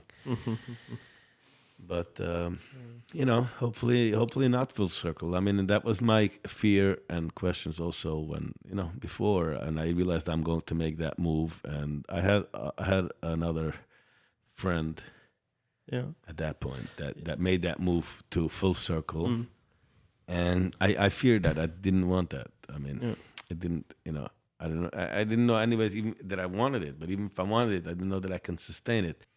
In Uman, where you daven Musaf in the gross shul, Right. and two things that struck me that pertinent to what you're saying. One, if I looked around the room, most people, I would say, looked like the people I would see when I was younger going to shul in Borough Park. And then maybe the nusach was the same and the machzerim were the same. Everyone was an individual. And it was not, you know, cookie cutter. There was something special there. And part of that, it was people allowing themselves to express themselves in their own way, unique way. But part of it was what I was going in there with. You know, I was choosing to go to shul. I was choosing to go to that shul. My state of mind was different. And so my perception was different. One of the things that struck me, you know, sometimes on Rosh Hashanah Yom Kippur, I'm going to actually get an English machzer and look at what it actually means. And then sometimes I'm like, maybe that was a bad idea because I read the translation and some of the stuff ain't very pretty. Right. I mean, all the reinforcement of guilt and somehow, I mean, for one thing, like the 10 martyrs, you know. Yeah. It's the brutality. And then what does it come back to? V'al kulam, somehow we're at fault. You know, the Eibush is doing this, but somehow, and then what's the ending? The crescendo is v'al kulam. It's like sadistically poetic, I would say. That's great. I never heard that. Brilliant. You know, so then I'm like, what am I bothering? Better not to know what this stuff even says, you know? But then I had an English one this time. And I everything I read, even the stuff that used to be somewhat troubling, I had a different take on. And not that I was forcing apshetel azoya hinaher. It naturally occurred to me that it must have been something else, right? And that's not new. And then I said, but ebazoy, like anything I hear, whether it's a davening or a Torah that's usually on its face unsettling. Yeah, every Rebbe has a little pshetel and makes it into a nice, beautiful thing. But if that's what it meant, why not just write that? What do you need me to like take the time and start getting creative to make pshetlach? And what came to me then was like, well, that's life. Meaning to say, you were talking about before, right, that in the moment you have no idea, but then you realize that nothing is by mistake, and there was a plan, and there was a story unfolding even when you didn't realize it.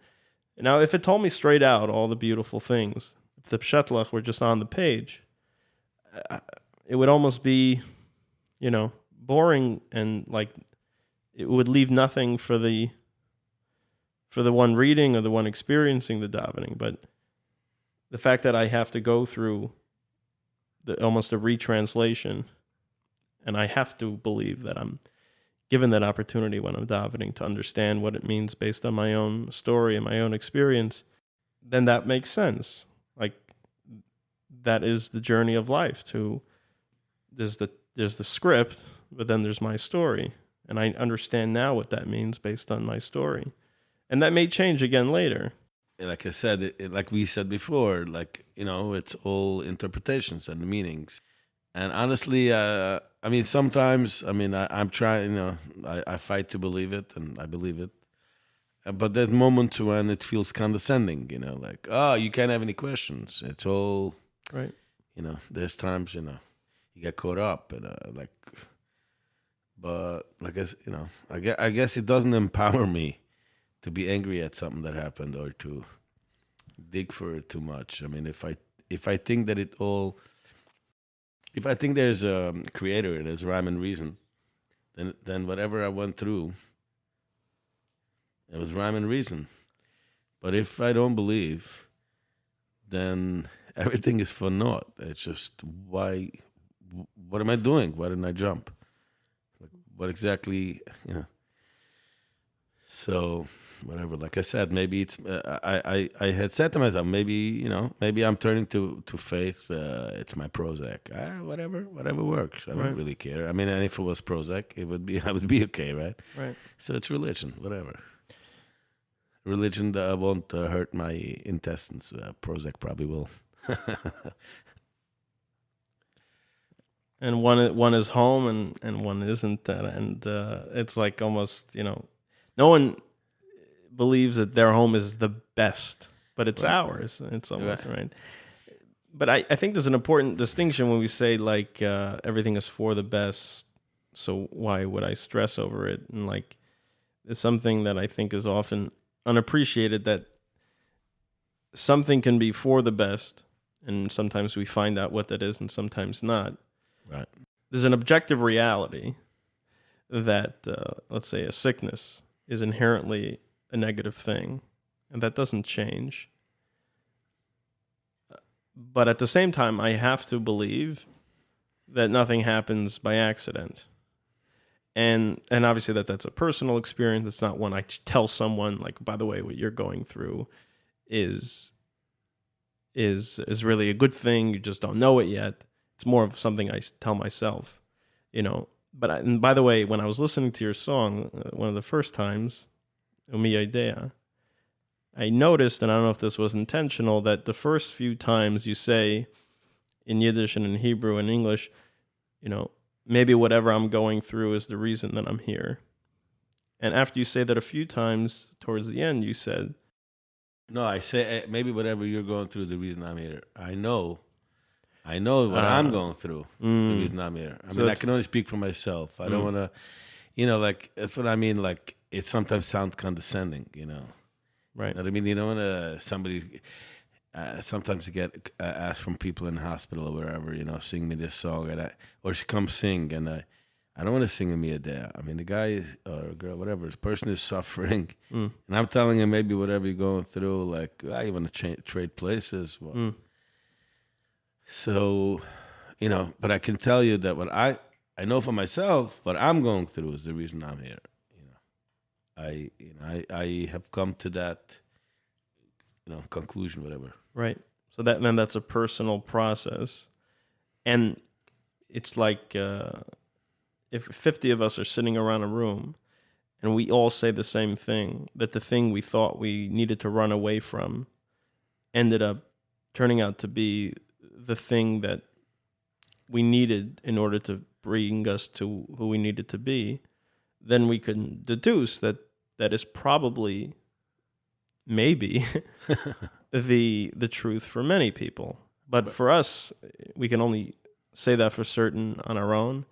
But when it's for someone else, it's exactly like Mordechai says, maybe, right, possibly. I guess that's what, like we said before, sharing your story is right. It's important, Right. And sharing versus telling, which is when sharing, I'm like, this is what it was like for me. I do not know if your story is the same in that way, but perhaps, and that's for the listener to, experience for themselves. Like, maybe if this person came from such darkness and found light not only by running away, but by going through that darkness, then maybe the darkness that I think I need to run away from can also be the light, just by going through the darkness, not necessarily running away from, which has been my own experience. And I connected with your song so much, and I like a bunch of them, but that would be my favorite. Because a few years ago, a boy in our community committed suicide. The night it happened, it was hush-hush, but we kind of understood what happened. I was talking to a friend, and we both kind of, as guys will do, like in a non, completely transparent way, but, mumbled. And I said something like, it was hitting me because I kind of knew the family, and and I said, I know what it's like to be 12 and wanting to off myself, And then my friend said, yeah, me too. And we just kind of sat around in the awkward silence. And then I asked him, like, let me ask you, what would you have wanted to hear when you were in that place? And he said a few things, but mostly he said that it gets better, that there's light on the other side. And then I thought about it later. I was like, that message would have done nothing for me. It's going to get better? What? I don't want it better. Like, this isn't like I'm looking for better. Like, this whole thing doesn't work for me. I don't belong here. I'm not trying to get better. I don't want, like, just more cake. Like, I don't want, I just don't want this. And I thought if there was any message that would have meant anything to me, it would have been that there is something that's bigger than you, that only you can be a part of, and only you can contribute. And the only way to get there is for things to be exactly as they have been and are now, as difficult it is to appreciate that now. I don't know. I have no way of knowing, but I would imagine that message would have, resonated, more than that. There's like an old expression of anything that doesn't kill you makes you stronger, and I hate that expression. Oh, I don't like that. Yeah. I mean, and why? It's a little condescending. Right. Same thing. I'm not interested in being stronger. Right. Thank you. I mean, and what's going to be when I'll be stronger? I'll be able to hit somebody. Right. But at some point you can make sense of it, and right. and it's okay, and you realize what doesn't kill you makes you stronger. It's almost like it's something you could tell yourself, or maybe a good friend can tell you that, on a good day. But otherwise, it sounds a little condescending, But it's a very fine line to give somebody support or to sound condescending. Sometimes. Yeah. So I've taken you also want to be honest. They said we all know the term sellout. Mm-hmm. So let's use an analogy. Somebody sings, and the guy doesn't sing very well, but your friend is. Wow, that sounded great. Now you think that's supportive, and the other friend says, "Dude, you're sorry to tell you don't sing well. You sell out." He's like, but in truth, it's the opposite. The guy that doesn't tell you the truth, he's a sellout. Mm-hmm. I mean, you're gonna go sing again tomorrow. Right. You might make a fool of yourself. Tell your friend the honest, like, you're not good at this. Do this. And unfortunately, so many times, we have to fight it. I think I want to fight it. I try to fight it. I sometimes feel like I think religion is a multi-level marketing. Everybody's trying to see how many people he signs up. Mm-hmm. It validates ourselves. So, it's just, I'm not trying to change it. If you meant to teach anybody anything, it's just by example. Mm-hmm. I'm not here to yell at anybody. Menige. Or, so, meaning back to whatever, in this whole supporting somebody, giving chizuk or whatever. And to be honest, sometimes religion starts playing a role, and that's when I try to fight, pushing religion on people. Yeah. I mean, faith is a different thing. Religion is not my thing to push. They say religion is for people afraid of hell, and spirituality is for those who've already been there. I've heard that in many years. Yeah, it's a good one. Very good one. It's true. I told that to a friend of mine, actually Menachem Poznansky, and he was like, I would just change. It's not religion, but superstition are for those who are afraid of hell. And the truth is, there's been a hijacking over years of religion has turned into superstition, transactional, fear-based service of a punishing God, a vengeful God. And when you get into that kind of territory, you're talking about living from a place of fear. And God knows, like you said in the beginning, we can't blame people who came from such hell that they gravitated to that kind of fear-based religion. But if we know better, then we are required to. Yeah. And about that thing, bringing it back to Yodea, I wonder if a better writing of that expression would be, what doesn't kill you might be the thing that helps you discover who you are. Meaning that the thing that almost broke you. Mm-hmm. The thing that almost broke you might very well be the building stone. Mm-hmm. Something like that. Yeah. The story, and the story, Shlomo Karlebach says, your site's coming up, right? I think tomorrow. Thursday, I think. 16th of Cheshvan. At any rate, he says, Evan Ma'asu Abonim. I tell the Rosh Pinah, the stone that the builders dismissed, sort of. Ma'asu is more a worse word than dismissed, but belittled, maybe, whatever.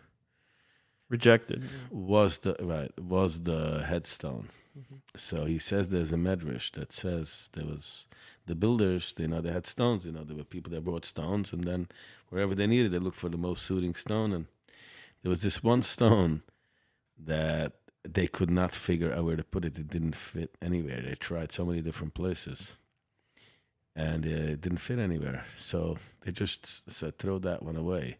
Throw it, where we put the stones where we won't use. But then when they needed the last stone, Rosh Pinah, I know they had a Mizbeach, whichever, I don't know, whatever, the Spitz. And they couldn't find one that fits. And then they remembered that stone that they tried so many times and dismissed, and they brought it back, and that was the stone that fit. So Shlomo says, sometimes you run around like feeling lost. I don't belong here. I don't belong in this yeshiva. I don't belong in this Talmud Torah. I don't belong in this community. What am I doing here? Maybe I'm like the worst of the worst. He's like, no, you're not. You know why? Because you belong in Kodesh Kodeshim. Yeah. So, again, you have to be in the right mindset, to look at it and accept it. At some point,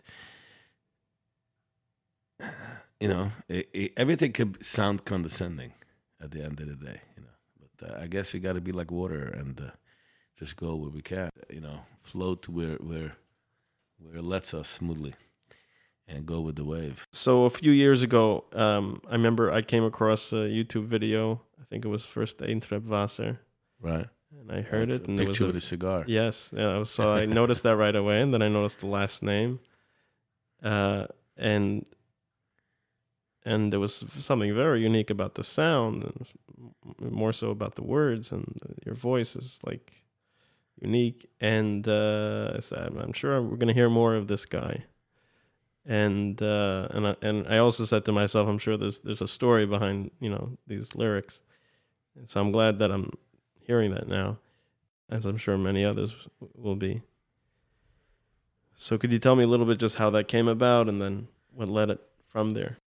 I'll tell you, I was always, I didn't always realize, but I was always musical. I mean, that I kind of noticed a long time when I was a kid. I would always sing something to myself. If I wanted to remember something, I would sing it. If I needed to remember a phone number or there's a friend's combination, door lock combination that I have in the song, when I go to his house, I sing the song and I remember, I know the number. So, like I have songs that I wrote to. I mean, I just sang, little, not songs, a line here, a line there. So one day I was in Israel. I was in the shuk. It was Friday. I was walking home, and it just dawned on me like this rhyme. Ein Trab Wasser, nach ein Trab Wasser, macht Loch in a Stein, macht Loch in a Stein. And it just came. Lehnt ein bisschen weiter, mich haltet über weiter. Also ich geht es herein, also ich kann man verstehen. I had like 2 or 3 paragraphs, but for the same thing, I didn't know where to go with it, actually. I sang it to my family voice note, after V'nahapachu. So I guess because V'nahapachu was kind of, getting around, and I had a half family in Tosh, Montreal. So my sister lives there. So I went there for a simcha. So I suppose because people know V'nahapachu, so they probably shared that voice note. When I came to Canada, the people were like, the Bachar were like all over me. Dude, what's with the Ein Trab Wasser? Finish that song. I'm like, when are we going to hear it? I'm like, I don't know. It's not a song. I don't know what it is yet. What am I saying? I'm not sure.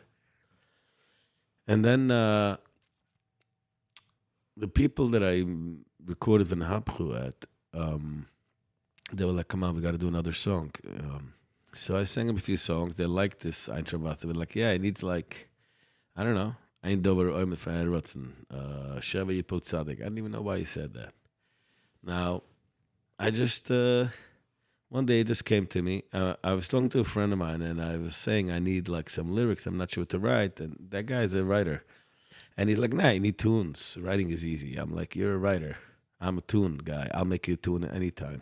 He's like, make me a tune now. I'm like, dun, dun, dun, dun, dun, dun, dun, dun, dun. He like recorded for me. He recorded in a voice note. A few weeks later, when I spoke to the guy in the studio, and he told me, Ein Dover Oimet. So I sang, Ein Dover Oimet b'fnai urutza.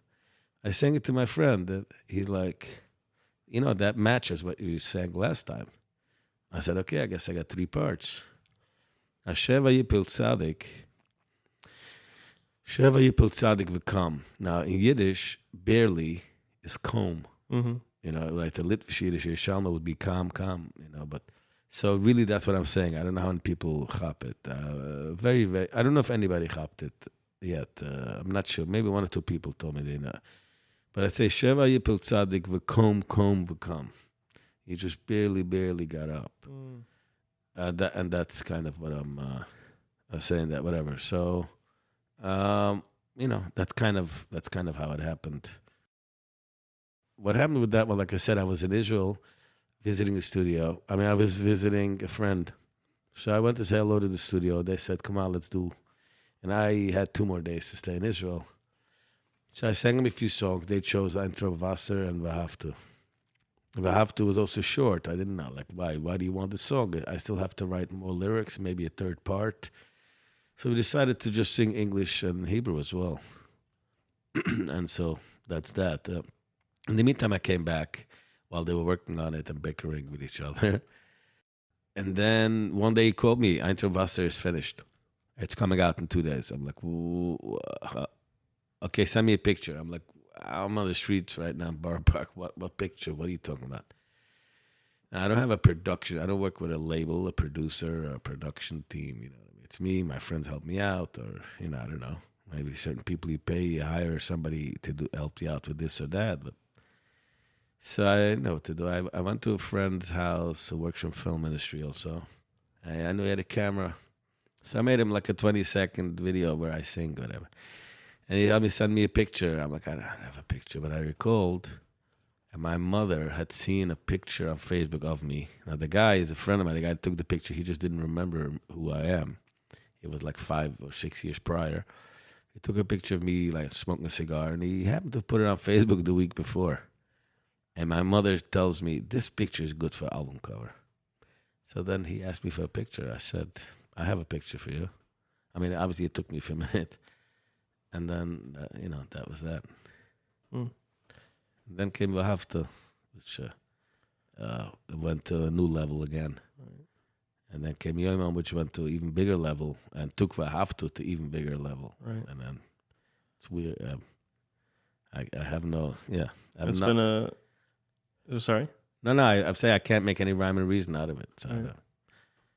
I don't Well, know. clearly you're striking a chord with people, and Yeah, well, hopefully, we can do good things with it, including for myself, You know what I mean? Yeah.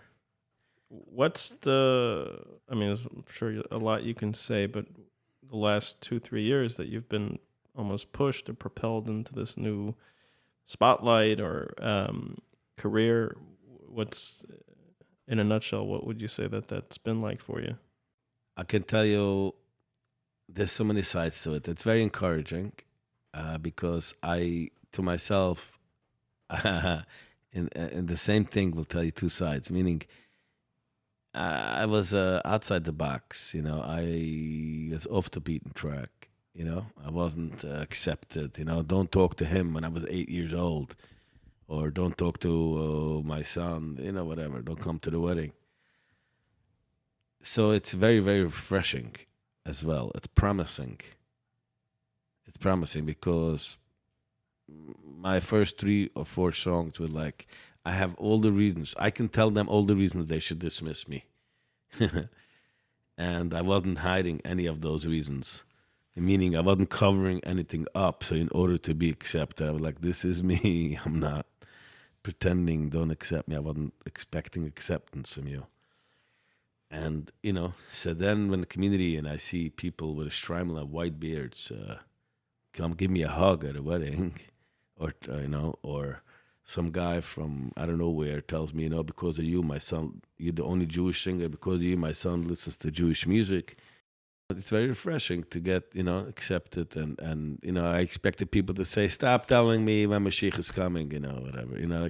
Who asked you anyways, On the other hand, at the same time, you sometimes feel like that's the work on me already. Sometimes feel like, oh, really? You want a selfie with me for your grandkid? Like, you remember me from 5 years ago when I wasn't good enough to, I don't know what.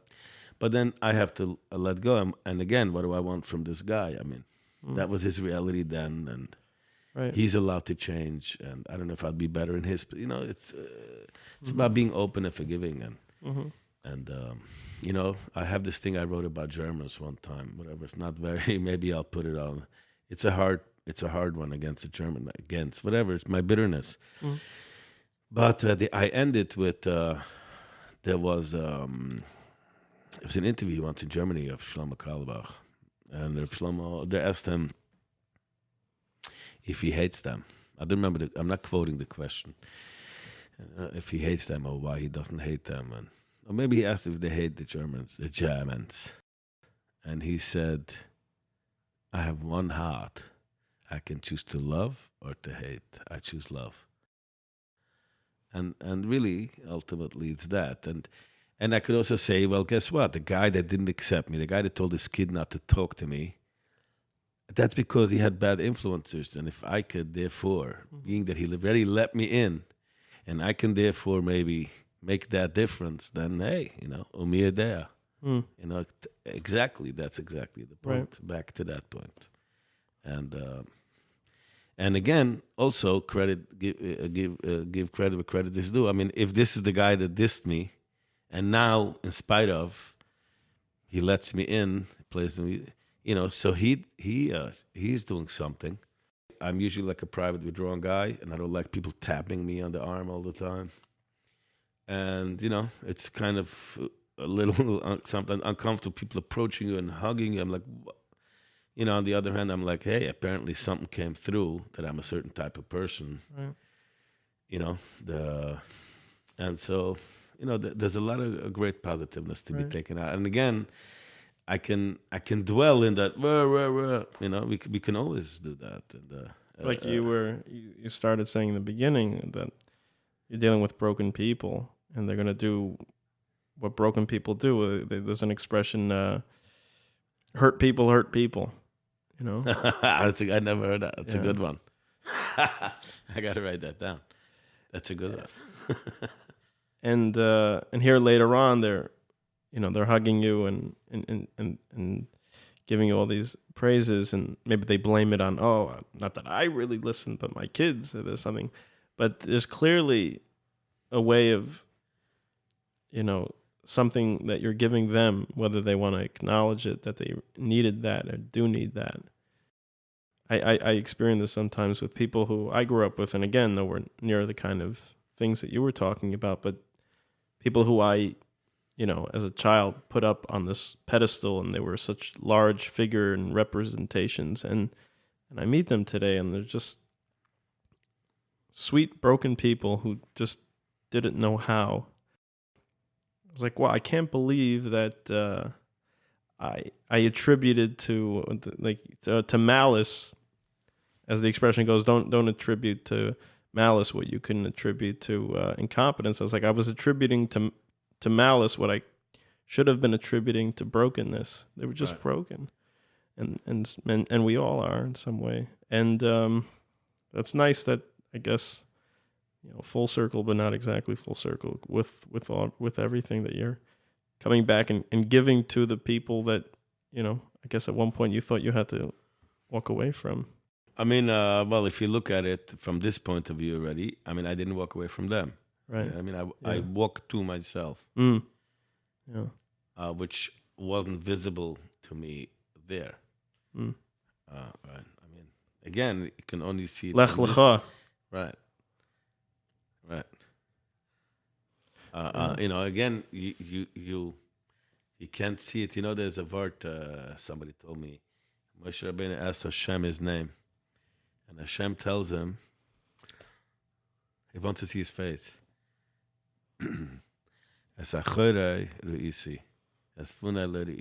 he saying? I don't remember I remember my friend Yoli Bechayet Sepoida told me this story. This word, I don't remember from whom, but he said, when you look back, you see I was always there. As funai l'reisi, you're worrying about future. Yeah. One last question. Yeah, I'm sure at some point, young people or younger people in Williamsburg or Borough Park or Monroe or New Square may hear this, and maybe they're in a place similar to where you once were. Is there any message or kind of thing to impart? I don't know. The first thing that comes to mind, and I have to go with that, but you got to trust your instinct, and be truly, truly, truly honest with yourself. I mean, that's a hard. It might sound good, and it's really a hard feat. It's not easy, and many times we're very, very convinced of what the truth is. We really, truly have to constantly be honest with yourself. Everything will work out from there. If you're just honest with yourself, that's the most, the best you can do. Nobody can convince, people, there's people out there trying to convince of that or whichever way. I remember getting off the track, but I just thought about it today. And I thought about it earlier before I came, and I just remembered it again. And that's what I mean by trusting your instinct. I never thought about what that really means. You say about Shamna, I have given bad advice.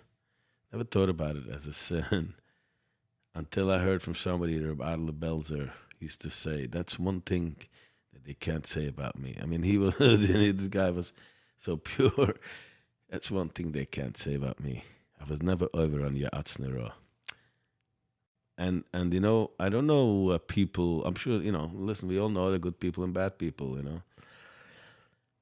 A lot of times we fall into the trap of giving bad advice. And sometimes that advice is really, I have an agenda. What's the truth? Am I talking somebody into because I want something from him? Or is that really good for him? And sometimes as the listener, you have to, my father always said, kabdeu v'chashdeu, you got to respect everybody, but you gotta look twice. Honest with yourself. That's really, just be honest with yourself. I mean, I could go on and say a few more things, but you said one thing. No. I'm not. Nah, minimum. Man, who am I? Again, who am I? I'm just another person living in this, this other bundle of DNA. So, I don't know anything more than anybody else. One thing I might be a little older piece of DNA than some other people, but I don't. But if you're just honest with yourself and you're allowed to question your opinion. Meaning, so many times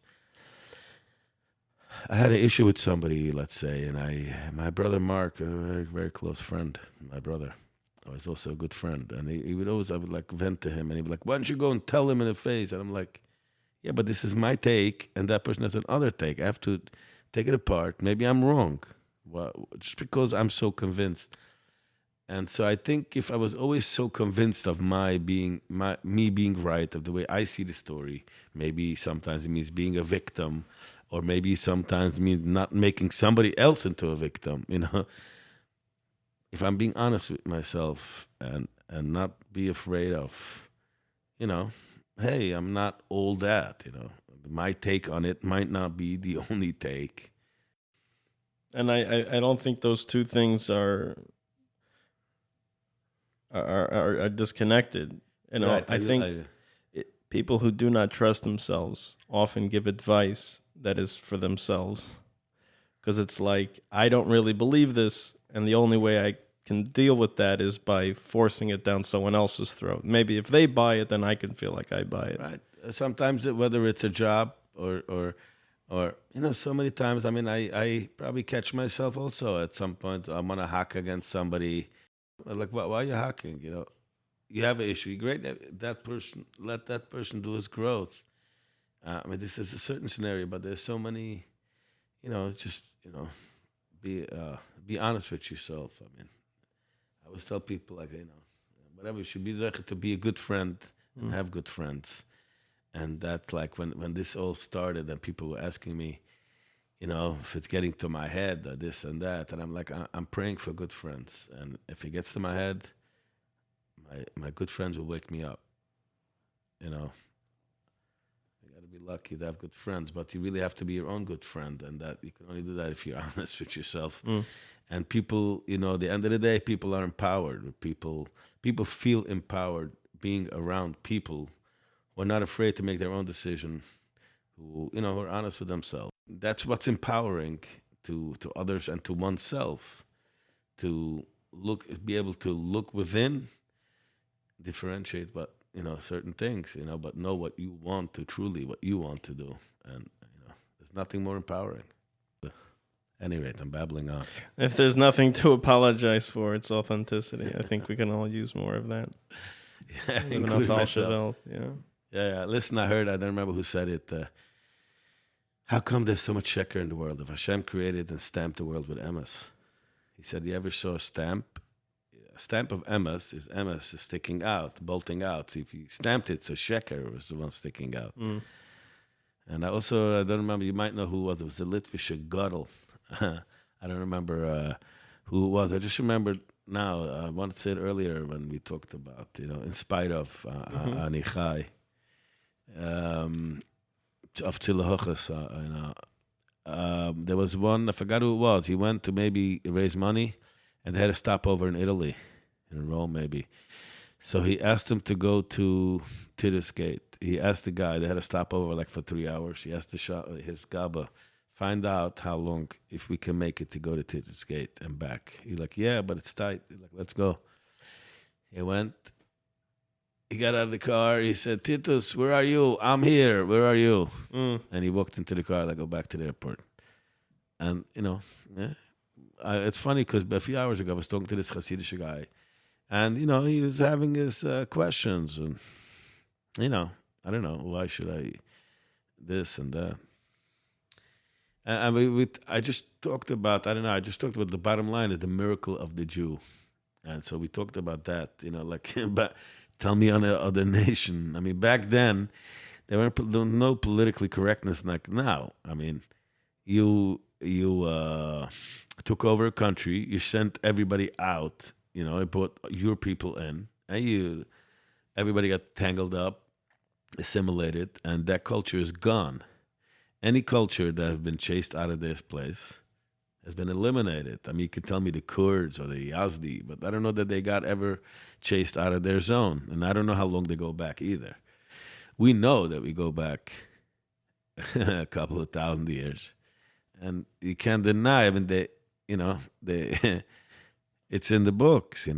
It's in the books with all them trying to erase it. Like even in Egypt, you could find here and there, plaques where they've written they would throw out, or it's hidden in the bottom of the, I'm sure you've seen it, of these museums where they tell part of the story. Been persecuted over and over and over and over again, and we're still here. Not only, whatever, I don't want to compare to any other culture or people or whatever, but tell me another culture or a people that have been persecuted and stomped on like that. And I don't know, 50 years later, the world is crying that the Jew runs the world. Right. I mean, who recovers like that? Every part of it is just a miracle. So I didn't like, I'm going to say, I don't know. I mean, I work for a great company. I might not like certain policies, but what am I going to do now? Leave the whole company and do what? Drive car service?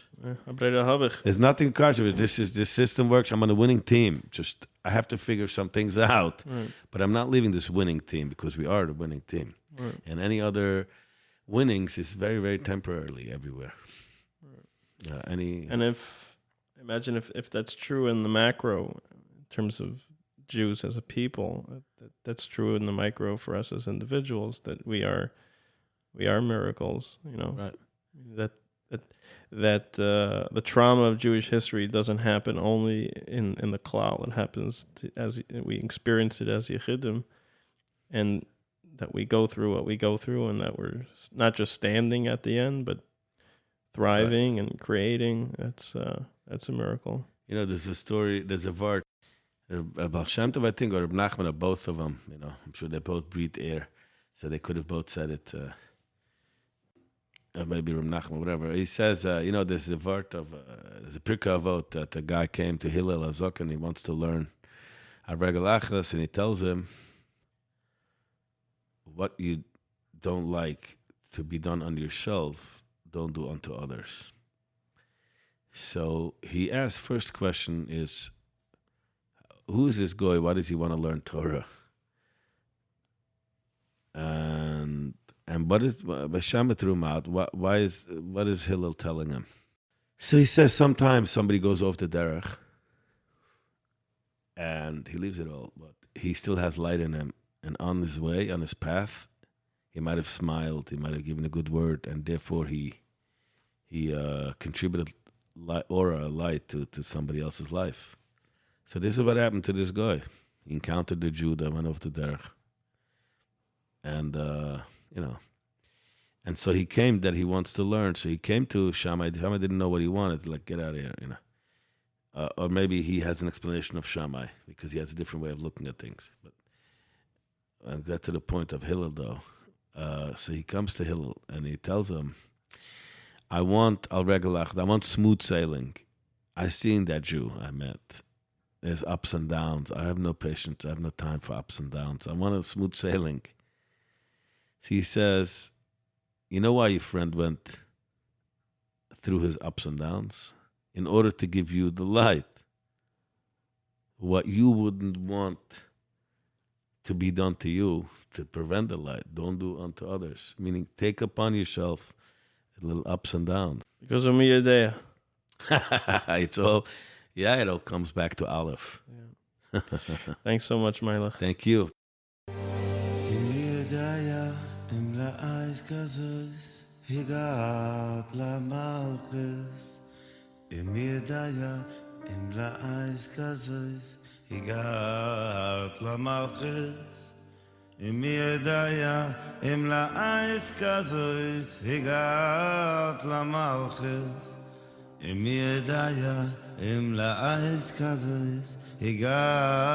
Malchus. Yodea in la eis kazos higat la malchus im Yodea in la eis kazos higat la malchus im Yodea in la eis kazos higat la malchus im Yodea in la eis kazos higat la malchus. After the days with the guys yet at the bird the silver with the blue.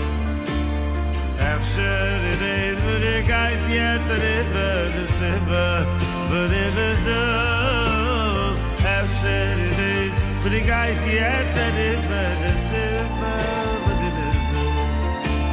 As if there are days for see guys at the bird the silver with the blue.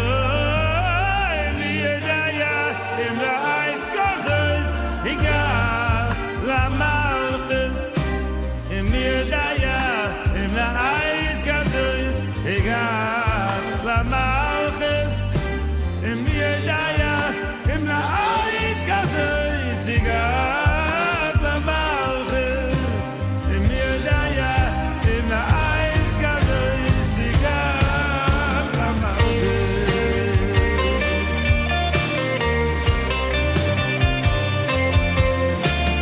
Maybe whatever you are going through now is the reason that you are here.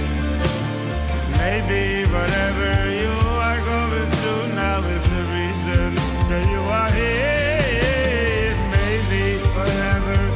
are going through now is the reason that you are here. I'm sure whatever I'm going through now is the reason that I'm here. Ulay ma she'over alecha achshav ve'asiba she'ata kam. מה שעובר עליך עכשיו והסיבה ואתה כאן אולי מה שעובר עליך עכשיו והסיבה שאתה כאן אני בטוח שמה שעובר עליי עכשיו זה הסיבה שאני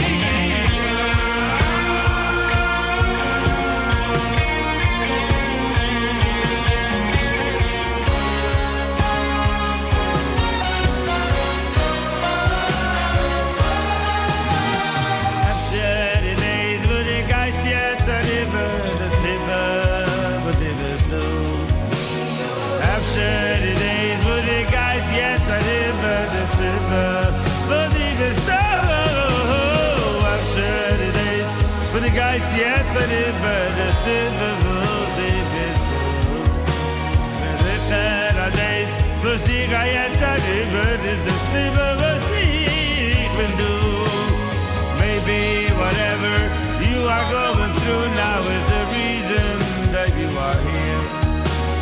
Maybe whatever you are going through now is the reason that you are here. Maybe whatever you are going through now is the reason that you are here.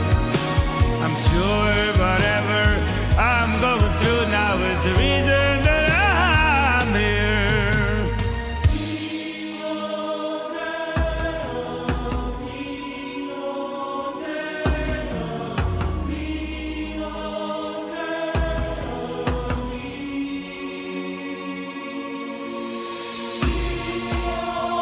After the days with the guys yet I did but the